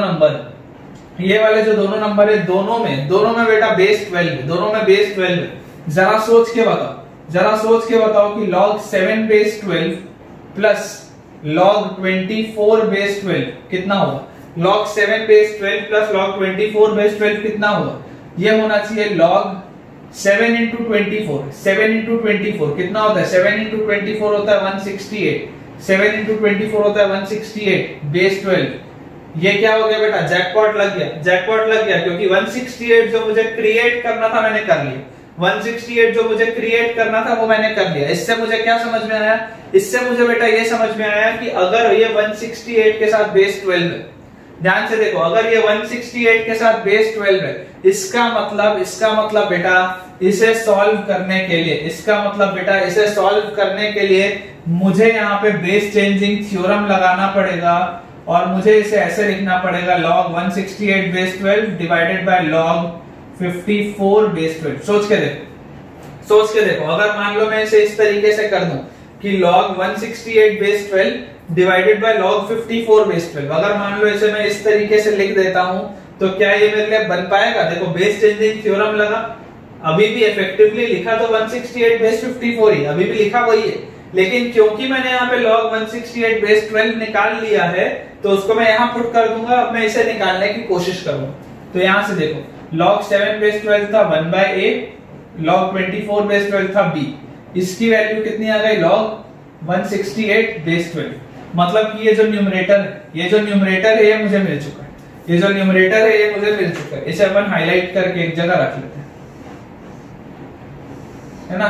ये न्यूमरेटर हमें मिल चुका है। अब इसमें आप एक चीज बेटा देखो, एक चीज आप बहुत ध्यान से देखो कि मेरे पास log 24 बेस 12 इसकी वैल्यू कितनी दी हुई थी, b, इसकी वैल्यू दी हुई थी b। आप बेटा ये समझो कि इसमें बहुत ज्यादा छेड़छाड़ करना पॉसिबल नहीं है। क्यों, क्योंकि यहाँ पे 7 जो है वो प्राइम नंबर है और उसका 12 के साथ कोई कॉमन फैक्टर नहीं है, तो इसमें मुझे स्प्लिट करने में कोई छेड़छाड़ करना पॉसिबल नहीं है। लेकिन यहाँ पे पॉसिबल है, क्योंकि 12 का डबल 24 होता है, ये मुझे पता है। 12 का डबल 24 होता है, ये मुझे पता है, तो यहाँ पे करना पॉसिबल है। अब देखो जो मैं करूंगा उसको देखो, क्या इसे मैं log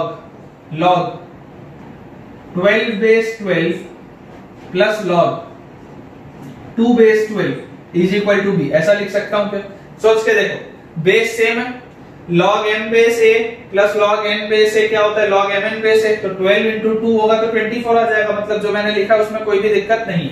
log 12 बेस 12 होता है 1 plus log 2 base 12 is equal to b, ठीक है, इज इक्वल टू b। तो यहां से बेटा देखो log 2 बेस 12 की वैल्यू कितनी आ गई, यहां से बेटा log 2 बेस 12 की मेरे पास वैल्यू आ गई b माइनस 1। log 2 बेस 12 की मेरे पास वैल्यू आ गई b माइनस 1। अब इमेजिन करो कि यहाँ पे मेरे को क्या लाना था, यहाँ पे मेरे को लेके आना था बेटा log 54 बेस 12, यहाँ पे बेटा मेरे को लेके आना था log 54 बेस 12। अभी मेरे पास आया क्या, log 2 बेस 12। सबसे पहले तो आप देखो 54 जो है, 54 को अगर मैं कुछ स्प्लिट करके लिखना होगा तो मैं कैसे लिखूंगा, 2 से जब डिवाइड होगा तो 27 बचेगा, तो 2 मल्टीप्लाइड बाय 3 का क्यूब, 2 मल्टीप्लाइड बाय 3 का क्यूब। इसका मतलब बेटा क्या है, कि आप ऐसा सोच के देखो कि अगर ये जो log 54 बेस 12 थोड़ा सा कंफ्यूजिंग है, थोड़ा सा कॉम्प्लिकेटेड है, तुम अपने एंड से अपने मेथड से भी ट्राई करके देख सकते हो। अगर ये log 54 बेस 12 जो है, अगर मैं इसे log 2 base 12 plus log 27 base 12 ऐसा सॉल्व करके निकाल लो तो क्या काम बन जाएगा। सोच के देखो, बिल्कुल काम बनेगा। क्यों, क्योंकि 2 और ये 27 मल्टीप्लाई होकर 54 बना लेंगे, और यहाँ पे इस 27 को हम लिख सकते हैं 3 का क्यूब, और ये वाले 3 को मैं यहाँ से उठा के आगे लेके आ सकता हूँ। इतना मैं पूरा प्रोसेस कर सकता हूँ। मतलब कि देखो log 2 बेस 12 और अगर मुझे log 3 बेस 12 की वैल्यू मिल जाए तो मेरा काम हो जाएगा। log 2 बेस 12 और अगर मुझे log 3 बेस 12 की वैल्यू मिल जाए तो मेरा काम हो जाएगा। तो देखो log 2 बेस 12 तो मेरे पास है, log 2 बेस 12 तो मेरे पास है। अब मुझे इसमें किसकी वैल्यू निकालने का ट्राई करना है, मुझे निकालना है log 3 बेस 12। मुझे बेटा वैल्यू निकालना है log 3 बेस 12। तो चल ट्राई करते हैं। हमें पता है बेटा, हमें पता है कि log 12 बेस 12 कितना है 1। log 12 बेस 12 कितना है 1। क्या इसे मैं ऐसा लिख सकता हूं कि log 4 base 12 plus log 3 base 12 is equal to 1 होना चाहिए। एक ही बात है, सोच के देखो 4 इंटू 3 12 हो जाएगा। एक ही बात है, वही चीज। और यहां से आप देखो इस 4 को मैं क्या लिख सकता हूं, इस 4 को मैं लिख सकता हूं 2 का स्क्वायर, इस 4 को मैं लिख सकता हूं 2 का स्क्वायर। और ये वाला जो 2 है वो घूम के आगे आ जाएगा, ये वाला जो 2 है वो घूम के आगे आ जाएगा। तो यहां से देखो 2 times log 2 base 12 plus log 3 base 12 की वैल्यू होनी चाहिए 1। ठीक है, अब देखो log 2 बेस 12 की वैल्यू कितनी थी b माइनस 1, मतलब 2 times b minus 1 plus log 3 base 12 is equal to 1 आया नहीं। और यहां से देखो log 3 बेस 12 इसकी वैल्यू बताओ कितनी है, इसकी वैल्यू आएगी 1 minus 2 times b minus 1, 1 minus 2 times b minus 1, ये वाली पूरी चीज वहां चली गई। तो ये आ जाएगा 1 माइनस 2b और प्लस 2, तो मतलब ये आ गया मेरे पास 3 माइनस 2b, ये मेरे पास आ गया 3 माइनस 2b। किसकी वैल्यू आई है log 3 बेस 12, ये किसकी वैल्यू आई है log 3 बेस 12। चल अब हमारा सवाल हो गया, क्यों हो गया, क्योंकि log 2 बेस 12 आ गया, log 3 बेस 12 आ गया, जिसको मैं यहाँ पे पुट करूंगा तो log 54 बेस 12 आ जाएगा और log 168 बेस 12 की वैल्यू मेरे पास है। तो अगर मैं इसे सॉल्व करूं, अगर मान लो मैं इसे सॉल्व करूं तो चल log 168 बेस 12, log 168 बेस 12 क्या होता है, अपन ऐसा करते हैं ब्लैक पेन से अब लिखते हैं इसको। log 168 बेस 12 हमने निकाला है 1/a प्लस b, ठीक है, डिवाइडेड बाय log 54 बेस 12 का देखो ब्रेकअप क्या है, log 2 बेस 12, log 2 बेस 12 में b minus 1 plus 3 times log 3 base 12, मतलब प्लस 3 टाइम्स log 3 बेस 12 में 3 माइनस 2। जब आप इसे सॉल्व करोगे तो यहां से बताओ एलसीएम लेने पे क्या आ जाएगा 1 plus ab divided by a, ये वाला a मैंने बाहर रख लिया और अंदर जो हो रहा है उसको अब करते हैं b माइनस 1, फिर 3 इंटू 3 होगा तो कितना आएगा 9 और 3 इंटू माइनस 2 भी होगा तो माइनस 6 भी, 3 इंटू माइनस 2 भी होगा तो माइनस 6 भी। और इसे अगर मैं सॉल्व करूंगा तो ये आएगा 1 plus a b upon a times, देखो 9 और माइनस 1 कितना आ गया 8 और b और माइनस 6 भी तो माइनस 5। फाइनल आंसर ये किसकी वैल्यू है, ये वैल्यू है ये बेटा log 168 बेस 54, log 168 बेस 54, ठीक है, ये final answer.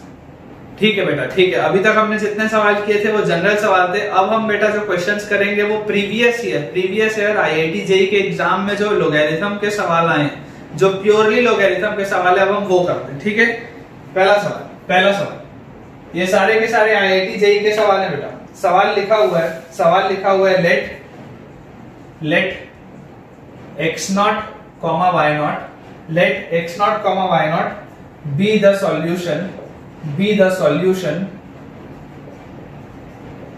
of the equation, हमारे पास इक्वेशन दिया हुआ बेटा 2x raised to the power ln2 is equal to 3y raised to the power ln3। और अगला इक्वेशन बेटा मुझे दिया हुआ है 3 raised to the power ln x is equal to 2 raised to the power ln y। ठीक है, तो हमें आपको बेटा बताना है then x naught is x naught की वैल्यू क्या होगी। 4 ऑप्शन है बेटा मेरे पास। पहला ऑप्शन है 1/6, दूसरा ऑप्शन है बेटा मेरे पास 1/3, तीसरा ऑप्शन है बेटा मेरे पास 1/2 और चौथा ऑप्शन है बेटा मेरे पास 6। ये जो बेटा सवाल है वो आया था जेईई 2011 में 3 मार्क्स। जेई 2011 3 मार्क्स का सवाल, 3 मार्क्स का सवाल, प्योर लॉगरिथम, प्योर लॉगरिथम, बहुत बढ़िया सवाल। चलो अभी बेटा मैंने आपको बताया, बेटा मैंने आपको बताया है कि कभी भी अगर हम एक्सपोनेंट में कोई चीज देखते हैं और अगर मुझे ये ऑलरेडी लॉग वॉग वाले टर्म्स दिख रहे हैं तो एक बार ध्यान सॉल्व करने के लिए हमेशा किस पे जाना चाहिए, लॉग लेने पे जाना चाहिए। ठीक है, तो इमेजिन कर लेते हैं, मान लो ये पहला इक्वेशन और इसको दूसरा इक्वेशन, ये वाला आपका फर्स्ट इक्वेशन और नीचे वाला आपका सेकंड इक्वेशन। अगर हम ये दो इक्वेशंस अज्यूम कर लेते हैं तो take log on both sides. देखो पेपर में तो तुम्हें ऐसे सॉल्व करने की जरूरत नहीं है, एग्जाम में तो तुम डायरेक्टली सॉल्व करना, स्टेप में तुम्हारे लिए लिख रहा हूं ताकि जब तुम नोट्स बनाओ तो तुमको समझ में आए कि हो क्या है। अगर हम दोनों साइड्स पे लॉग लेंगे, तो देखो log of 2x raised to the power ln2 is equal to log of 3y raised to the power ln3। आया नहीं? इतना तो क्लियर है सबको? ठीक है, और इसके बाद यहां से बेटा जैसे अब आप सॉल्व करोगे, यहां से आप जैसे इसको सॉल्व करोगे, आप एक चीज सोचो कि यहां पर देखो आपको जो टर्म्स दिख रहे हैं वो क्या जनरल टर्म्स है। ठीक है ना, कोई भी लॉग के टर्म्स में आंसर नहीं दिया, और क्योंकि आपको बेटा यहाँ पे देखो लॉग ऑलरेडी बेस ई पे दिख रहा है, ln है ना, ln लिखा हुआ मतलब लॉग क्या है, बेस ई पे है। मतलब इसको आप ऐसा कर लो, ये वाला जो आपने लॉग लिया है ना उसका बेस ई मान लो। ठीक है, आप इसका बेस ई मान लो, आपके लिए कैलकुलेशन ज्यादा आसान होगा, नहीं तो कैलकुलेशन डिफिकल्ट होगा। अगर तुम log 2 बेस पे या 10 बेस पे ही मानोगे तो दिक्कत नहीं है, लेकिन कैलकुलेशन तुम्हारे लिए मुश्किल हो जाएगा। लेकिन मुझे यहाँ अगर दिख रहा है कि ऑलरेडी ln आया हुआ है टर्म, मतलब log आपका बेस ई पे आया हुआ है, तो अगर मैं बेस ई पे ही log मान लूं तो ज्यादा बेटर है।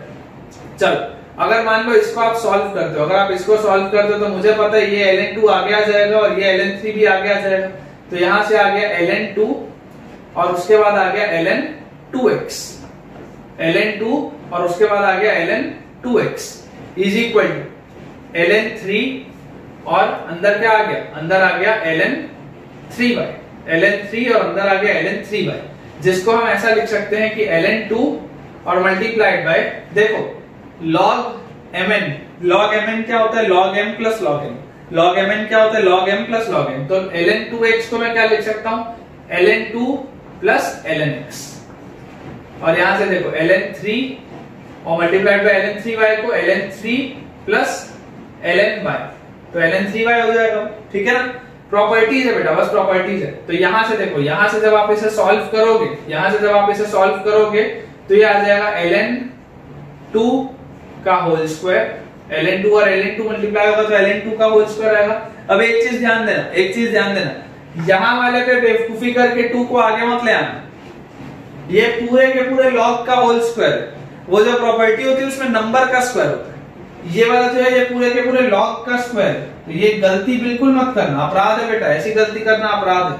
ठीक है ना, ये गलती नहीं करना। चलो plus ln2 lnx is equal to ln3 का whole square plus ln3 lny।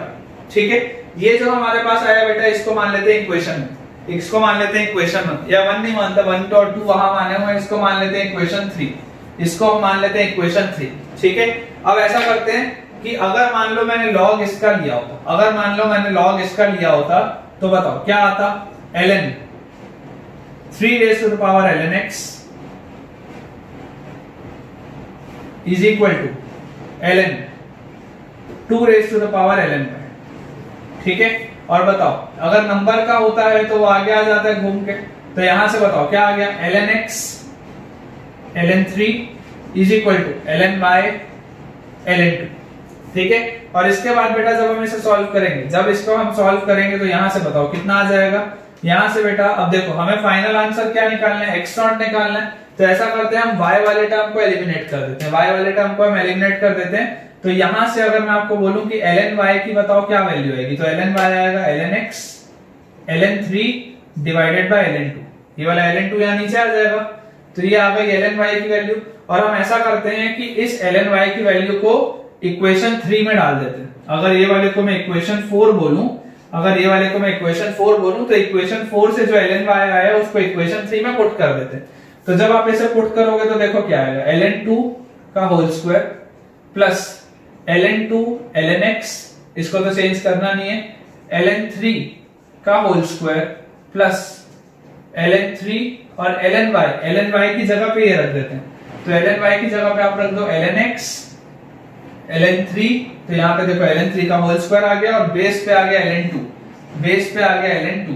ठीक है, अब इसको जब बेटा हमें सॉल्व करना है, अब बेटा जब हम इसको सॉल्व हमें करना है तो बताओ कैसे अब सॉल्व होगा ये। हम ऐसा करते हैं, अब हम ऐसा करते हैं कि ये वाले जो टर्म्स है उनको एक साइड ले आते हैं, जहां जहां पे lnx वाले टर्म्स है उनको एक साइड ले आते हैं, तो ये वाला ln2 lnx, ये वाला टर्म इधर, ये वाला टर्म इधर, ये और ये वाले भी टर्म को LHS में ले आते हैं, तो minus ln3 square lnx bye ln2, और RHS में ये वाला जो टर्म है ln3 का होल स्क्वायर, और ये वाला जो टर्म था वो भी RHS में गया, तो माइनस ln2 का होल स्क्वायर।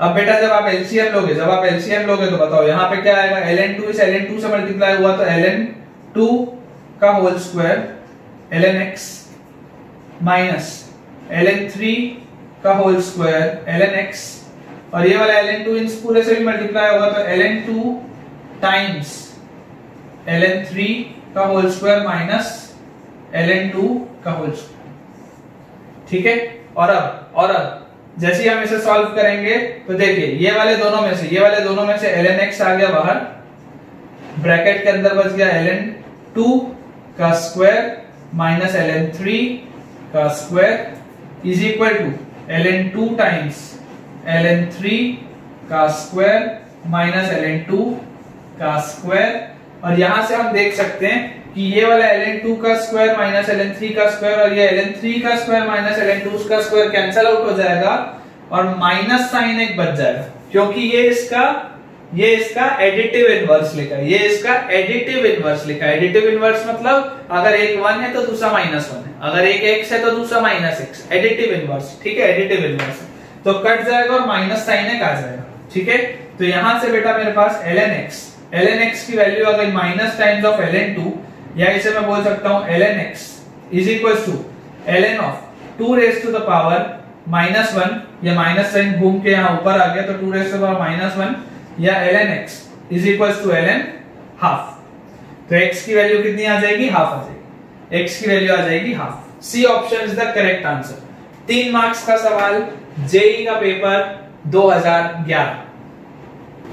ठीक है बेटा, पहले सवाल के बाद अब दूसरा सवाल फाइंड द वैल्यू ऑफ सवाल है हमारे पास 6 प्लस लॉग बेस पे है 3/2 और नंबर की जगह पे लिखा हुआ है 1/3√2 under root of 4 minus 1/3√2 under root of 4 minus 1/3√2 under root of 4 minus 1/3√2 and so on. इसकी वैल्यू कितनी होगी, ये हमारा सवाल है। ठीक, बढ़िया सवाल बेटा। याद करो आपको जो फर्स्ट लेक्चर मैंने कराया था उसमें हमने एक ऐसा वाला सवाल किया था, रूट ओवर 5 टाइम्स और इस तरीके से था, तो इसको मैंने y माना था और फिर मैंने तुम्हें स्क्वायर करवाया था, तो मैंने आपको बोला था कि y स्क्वायर को 5y लिख दो और सॉल्व कर लो, क्योंकि इनफाइनाइट टर्म्स में से अगर एक 5 वाला टर्म हट भी जाएगा तो फर्क नहीं पड़ेगा।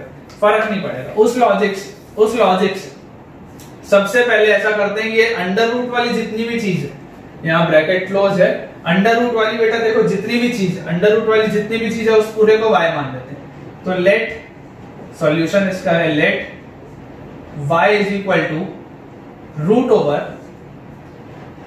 4 minus 1/3√2 root over 4 minus 1/3√2 root over 4 minus 1 upon 3√2 and so on. इस पूरे को मान लेते हैं हम y, इस पूरे को मान लेते हैं हम y। अब बेटा जैसे ही हम स्क्वायरिंग करेंगे तो हमारे पास बताओ क्या आएगा, y square will be equal to 4 minus 1/3√2। ये वाला देखो जो पहला वाला स्क्वायर है, पहला वाला स्क्वायर हट जाएगा तो ये वाला टर्म स्क्वायर के बाहर आ गया, और इसके बाद ये जो रूट वाली पूरी चीज है 4 माइनस 1/3√2 टाइम्स 4 माइनस 1/3√2 टाइम्स ये जो चीज है, ये क्या पूरी की पूरी चीज को, क्या इस पूरी की पूरी चीज को मैं वापस से क्या बोल सकता हूं, y बोल सकता हूं क्या? क्यों y बोल सकता हूं? क्योंकि ये वाली जो चीज लिखी है इस डॉट डॉट डॉट डॉट का मतलब होता है इनफाइनाइट टर्म्स, इसका मतलब होता है इनफाइनाइट टर्म्स। तो अगर ये इनफाइनाइट टर्म्स में से अगर मान लो मैं एक स्क्वायर रूट वाला टर्म हटा भी दूं, तो फर्क नहीं पड़ता। तो इसकी वैल्यू कितनी आ जाएगी 5। इस पूरे की वैल्यू को वापस से मैंने क्या मान लिया, y मान लिया। इस पूरे की वैल्यू को मैंने वापस से मान लिया y। तो यहां से बेटा ध्यान से आप देखो y square is equal to आ गया 4 माइनस 1/3√2 टाइम्स ये पूरा क्या लिखा हुआ है, y लिखा हुआ है। ये पूरा क्या लिखा हुआ है, y लिखा हुआ है। अब मान लो जब हम एलसीएम लेके सॉल्व करेंगे तो आएगा 3√2 y square plus y minus 12√2 is equal to 0। I hope आप इसको डायरेक्टली सॉल्व कर सकते हो ना। यहां से ये मैंने कैसे लिखा, आई होप आपको समझ में आ रहा हो। अब ये जो है बेटा एक क्वाड्रेटिक इक्वेशन, और एक क्वाड्रेटिक इक्वेशन को अगर हमें सॉल्व करना है तो क्वाड्रेटिक फॉर्मूला लगाते हैं। तो क्वाड्रेटिक फॉर्मूला जब हम लगाएंगे तो y की वैल्यू क्या आएगी, -b मतलब -1 plus minus root over b square which is 1 minus 4 a की जगह पे आएगा 3√2 और c की जगह पे आएगा -12√2। तो जब -12√2 आएगा तो ये ऐसे आ जाएगा अपॉन में क्या आएगा 2a, तो 2 टाइम्स 3√2। जब बेटा आप इसे फर्दर सॉल्व करोगे तो y की वैल्यू आएगी -1 प्लस माइनस रूट ओवर 1 वैसे का वैसा ही है। देखो ये माइनस और ये माइनस प्लस हो गया, 4 इंटू 3 12 इंटू 12 144 और √2 मल्टीप्लाई होकर 2 आएगा तो 144 इंटू 2 आ जाएगा 288 अपॉन 2 इंटू 3 मतलब 6√2। ठीक है, ये आ गई y की वैल्यू। अब बेटा आप बिल्कुल ध्यान से देखो, कि y जो था वो एक स्क्वायर रूट वाला टर्म था। और स्क्वायर रूट वाले टर्म के बारे में मैं ये जानता हूं कि वो कभी भी नेगेटिव नहीं हो सकता। तो यहाँ वाले में से अगर मैं यहाँ पे देखूं कि y की वैल्यू क्या आ रही है, -1 plus minus root over 288 plus 1 मतलब 289 और रूट ओवर 289 होता है 17 और डिवाइडेड बाय 6√2। तो यहां से अगर मैं बोलता हूं कि माइनस वाली चीज को हम रिजेक्ट कर देते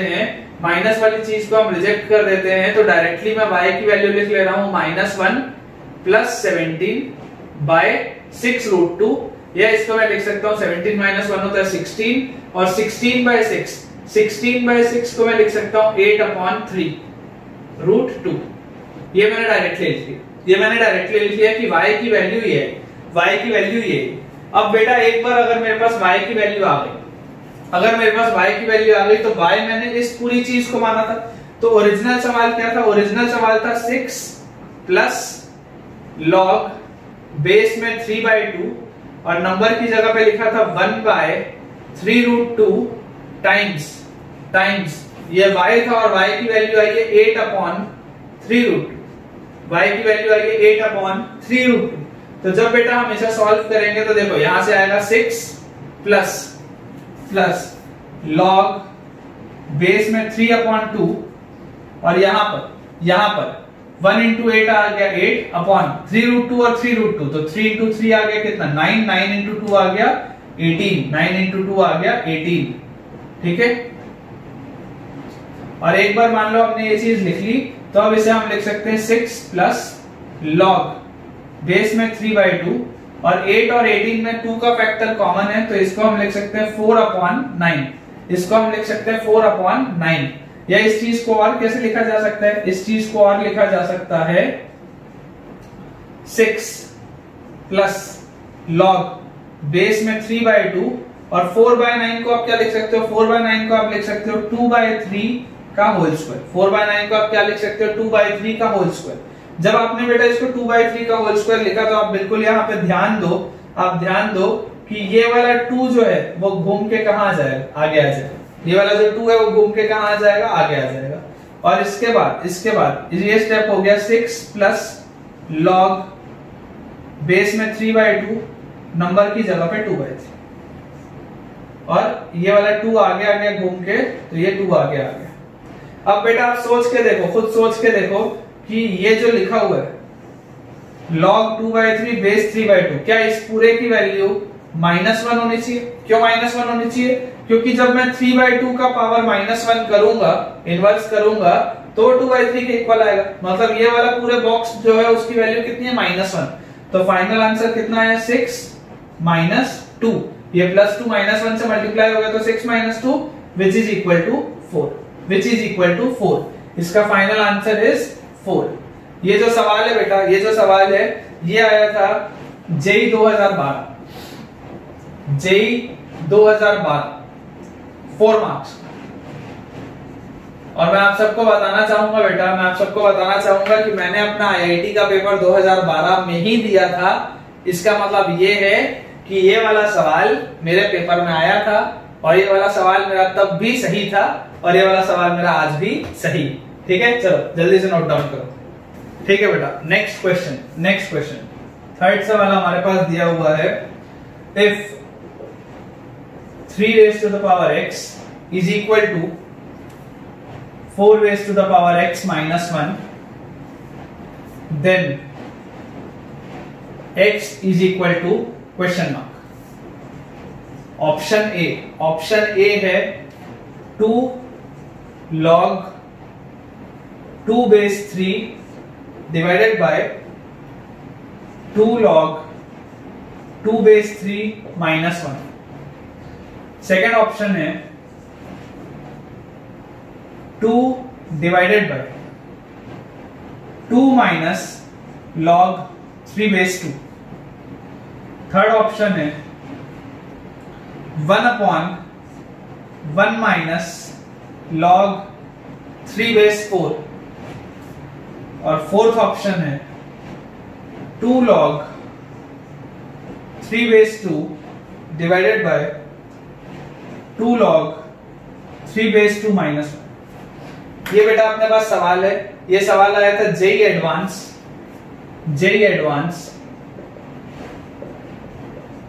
2013 में 4 मार्क्स। जेई एडवांस 2013 में 4 मार्क्स।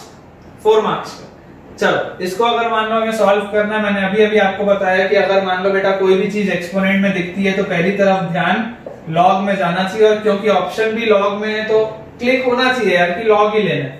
तो taking log on both sides, taking log on both sides. जैसे हम बेटा दोनों साइड लॉग लेंगे तो लॉग, अब बहुत इंपॉर्टेंट कंसेप्ट ये है कि लॉग का बेस क्या रखें, यहां पे बेस 2 है, यहां पे बेस 4 है, यहां पे बेस 3 है। ये देखो बेस अलग अलग है। अब क्या बेस रखें, तो अपन ऐसा करते हैं, और ln तो ले ही मत लेना बेटा, तुम ln तो ले ही मत लेना, बेस ई तो जिक्र भी नहीं है पूरी जगह, तो जबरदस्ती लॉग बेस ई पे मत लेना। ठीक है, हम ऐसा करते हैं, इसका बेस मान लेते हैं a, और पहले एक बार सॉल्व करके देखते हैं। तो log बेस a किसका लिया, 3 raised to the power x का, is equal to log base a 4 raised to the power x minus 1 का log ले लिया। log लिया तो ये x घूम के आगे आया, ये x minus 1 घूम के आगे आया, तो यहां से आया x times log 3 base a is equal to x minus 1 times log 4 base a। आया नहीं? और अगर मेरे पास ये चीज आ गई, तो अब मुझे फाइनली वैल्यू किसकी निकालनी थी, x की। तो ऐसा करते हैं, इसे हम x वाले टर्म्स को एक साइड ले आते हैं, x times log 3 base a minus x times log 4 base a is equal to minus log 4 base a. सोच के देखो, ये माइनस में लॉग 4 ए से मल्टीप्लाई होगा तो यही रहेगा। x वाला log 4 बेस ए से था तो इधर आ गया, तो ये आ गया। x निकला कॉमन, ब्रैकेट के अंदर बचा log 3 base a minus log 4 base a is equal to minus times of log 4 base a. Clear? और यहां से देखो x की वैल्यू आ गई minus log 4 base a upon log 3 base a minus log 4 base. ठीक है, और इस माइनस साइन को अगर हटाना है तो इसको मैं नीचे ले जाता हूं, तो इसको मैं ऐसा लिख सकता हूं कि log 4 base a divided by log 4 base a minus log 3 base a. ऐसा भी इसको लिख सकते है ना, नीचे वाले का भी साइन इंटरचेंज हो गया तो माइनस और माइनस एडजस्ट हो जाएगा, कोई दिक्कत नहीं। अब अगर बेटा x की ये वैल्यू आई, अगर x की मेरे पास ये वैल्यू आई, तो अब इसके बाद देखो अलग अलग अपने पास ऑप्शन है। मैंने बेस जानबूझ के ए लिया। ऐसा करते हैं, let a is equal to 2। एक बार ऐसा करते हैं, बेस को 2 मानते हैं। अगर बेस 2 होगा तो बोलो क्या आना चाहिए, log 4 base 2 divided by log 4 base 2 minus log 3 base 2। आया नहीं? और ये आ जाना चाहिए log 4 बेस 2 होता है 2 अपॉन log 4 बेस 2 होता है 2 माइनस log 3 बेस 2। क्या ये कोई ऑप्शन है क्या? 2 minus 2 upon 2 minus log 3 base 2, 2 upon 2 minus log 3 base 2। B option तो मिल गया, पर इंतजार। क्यों इंतजार? क्योंकि और भी ऑप्शन बचे, अलग अलग बेसिस बचे। तो let a is equal to 3 भी रख के देख लेते हैं। जब 3 रखोगे तो क्या आएगा, log 4 base 3 upon log 4 base 3 minus log 3 base 3। बोलो क्या होता है, log 3 बेस 3 क्या होता है, 1 होता है। log 3 बेस 3 क्या होता है, 1 होता है। तो log 4 base 3 divided by log 4 base 3 minus 1 है क्या कोई सवाल? log 4 base 3 divided by log 4 base 3 minus 1, ऐसा ऑप्शन तो कोई नहीं है, ऐसा ऑप्शन तो कोई नहीं है। लेकिन क्या ये ऑप्शन जनरेट किया जा सकता है?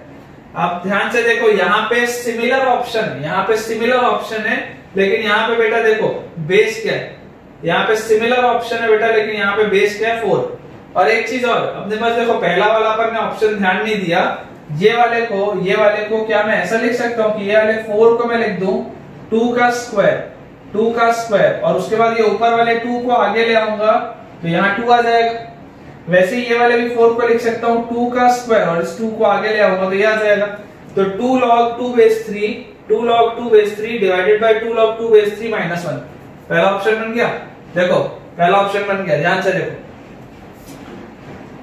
अब बेस 3 हो गया, बेस 2 चेक हो गया, बेस 4 भी चेक करके देख लेते हैं। Let a is equal to 4, let a is equal to 4। जब बेटा आप a की वैल्यू 4 रखोगे, जब आप a की वैल्यू 4 रखोगे तो बताओ log 4 बेस 4, log 4 बेस 4 क्या होता है, 1 upon log 4 base 4 1 minus log 3 base 4, log 3 base 4। तो 1 by 1 minus log 3 base 4, 1 by 1 minus log 3 base 4। ये भी ऑप्शन आ गया, ये भी ऑप्शन आ गया। अब देखो चौथा ऑप्शन कौन सा बच गया, बेस 2 वाला। बेस 2 वाले में बताओ आंसर क्या आएगा, 2 अपॉन 2 माइनस log 3 बेस 2। ध्यान से देखो 2 अपॉन 2 माइनस log 3 बेस 2। अब ध्यान किस बात पे देना है, ध्यान बेटा मुझे इस बात पे देना है कि यहाँ पर देखो क्या लिखा हुआ है, यहाँ पे लिखा हुआ है 2 times log 3 base 2 divided by 2 times log 3 base 2 minus 1, ये लिखा हुआ है। अगर मैं यहाँ पर मान लो log 3 बेस 2, अगर मैं यहाँ पर मान लो log 3 बेस 2 ऊपर भी मल्टीप्लाई कर दूं, और अगर मान लो मैं log 3 बेस 2 नीचे भी मल्टीप्लाई कर दूं, तो बताओ क्या आएगा। ये 2 टाइम्स log 3 बेस 2 वो तो बन गया, ये वाला भी 2 टाइम्स log 3 बेस 2 वो भी बन गया, लेकिन ये वाला log 3 बेस 2 और ये वाला log 3 बेस 2 जब मल्टीप्लाई होगा तो log 3 बेस 2 का होल स्क्वायर बनेगा, पर यहाँ पर 1 लिखा हुआ है। तो ये log 3 बेस 2 से भी अगर मैं मल्टीप्लाई करके देखूं तब भी ये ऑप्शन जनरेट नहीं हो रहा, तो ये ऑप्शन नहीं है। इसका मतलब इसका आंसर क्या है, इसका मतलब इसका आंसर है ए बी सी, इसका मतलब इसका आंसर है ए बी सी। एक चीज बेटा ध्यान रखो, एक चीज बेटा ध्यान रखो कि मल्टीपल करेक्ट, ये वाला जो है ये मल्टीपल करेक्ट है, सिंगल करेक्ट नहीं है। मल्टीपल करेक्ट सवाल जो होते हैं जेईई एडवांस के पेपर के, वो सबसे ज्यादा डेंजरस होते हैं, सबसे ज्यादा डेंजरस। क्यों?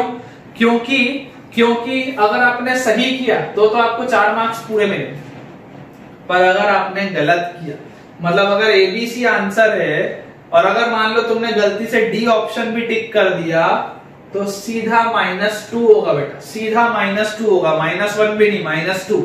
इसलिए ये सबसे ज्यादा रिस्की है। तो सही में तो नंबर जरूर मिलता है, लेकिन गलत में बहुत नंबर कटता है ना। बहुत बढ़िया सवाल, बहुत बढ़िया सवाल, इंपॉर्टेंट मार्क करके इसको रख लो आप। ठीक है बेटा, तो आज का लास्ट सवाल, क्वेश्चन हमारे पास लिखा हुआ है कंप्यूट किसकी वैल्यू, log 9 का whole square to the power, पूरे का पावर क्या है 1 log ऑफ log 9 और इसका भी बेस 2। ध्यान से देखो क्या लिखा है, log 9 और इसका भी बेस 2 टाइम्स, ये पूरा मल्टीप्लाई किससे हो रहा है, √7 to the power raise to the power 1 log 7 √7 raise to the power 1 log 7 ये बेटा जो सवाल है, ये सवाल अपने पास आया था जेईई एडवांस 2019, जेईई एडवांस 2019। अब ये वाला बेटा देखो जो क्वेश्चन है, ये वाला जो क्वेश्चन है, आसान सा सवाल। आप ऐसा सोचो कि ये √7 raise to the power 1 log 7 है, क्या इसे मैं 7 रेज टू द पावर 1/2, ताकि ये √7 बन जाए, टू द पावर 1 log 7 ऐसा लिख सकता हूं।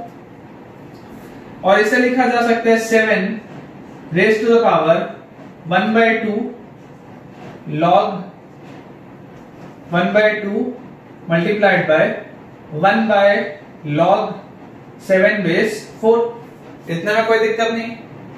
अब आप याद करो बेटा, जब रेसिप्रोकल होता है तो ऊपर जाने पे नंबर और बेस इंटरचेंज हो जाते हैं। ये मैंने क्यों सोचा, क्योंकि ये वाला जो 7 नंबर पे है, अगर ये 7 बेस पे आया तो अगर ये वाला भी 7 और ये वाला भी 7 तो आंसर निकल के आता है n। याद करो, a raise to the power log n base a, answer आता है n, उस लॉजिक का। तो अगर मान लो इसको मैं लिखूं 7 raise to the power half times log 4 base 7, और ये वाला जो हाफ है इसको घुमा के 4 के अपन अगर ऊपर ले जाएं तो ये आ जाएगा 7 times log 4 raise to the power half base 7। और यहां से देखो ये भी 7 तो फाइनली बचा क्या, 4 रेज टू द पावर 1/2 जो कि होता है 2।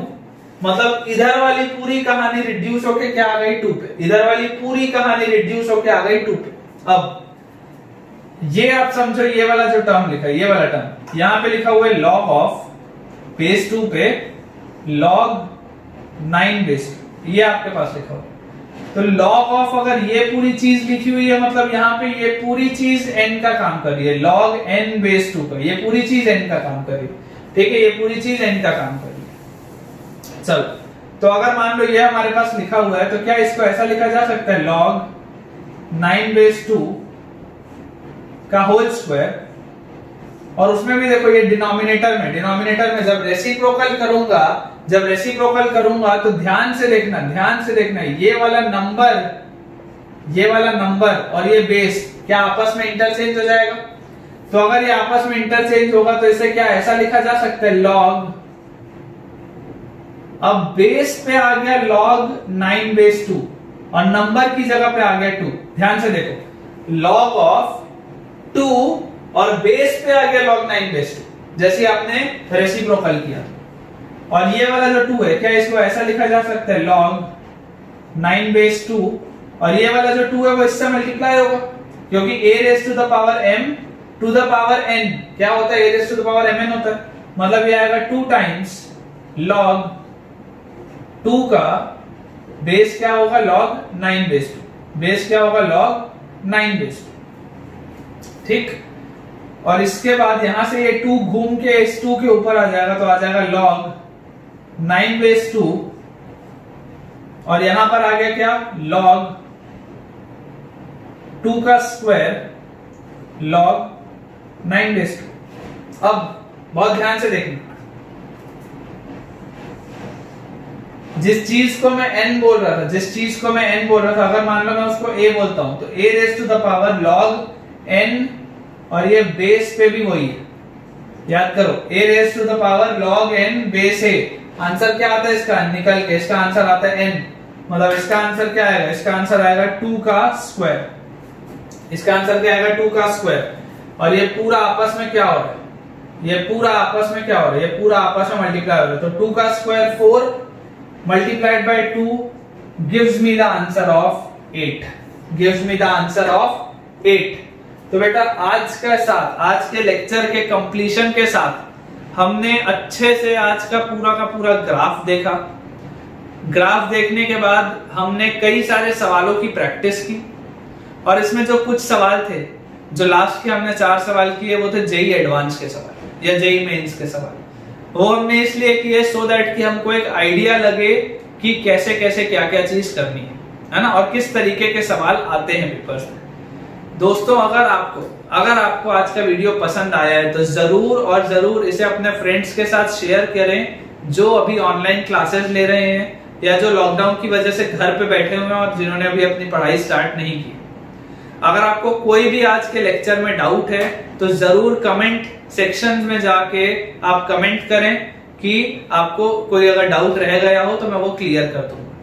अगर मान लीजिए आपको लॉगरिथम के प्रैक्टिस क्वेश्चंस और ज्यादा चाहिए, इनसे भी ज्यादा चाहिए, तो आप उसके लिए भी जरूर कमेंट करें, और कमेंट करके मुझे ये भी बताएं कि आज का आपको वीडियो कैसा लगा। अगर आपको वीडियो पसंद आया होगा तो जरूर और जरूर वीडियो को लाइक करें। अगर आपने अभी तक चैनल को सब्सक्राइब नहीं किया है तो सब्सक्राइब भी करें, क्योंकि उससे मेरा भी एक मोटिवेशन बना रहेगा, एक कॉन्फिडेंस बना रहेगा कि मैं आप लोगों के लिए यूं ही वीडियोस बनाता रहूं। Thank you.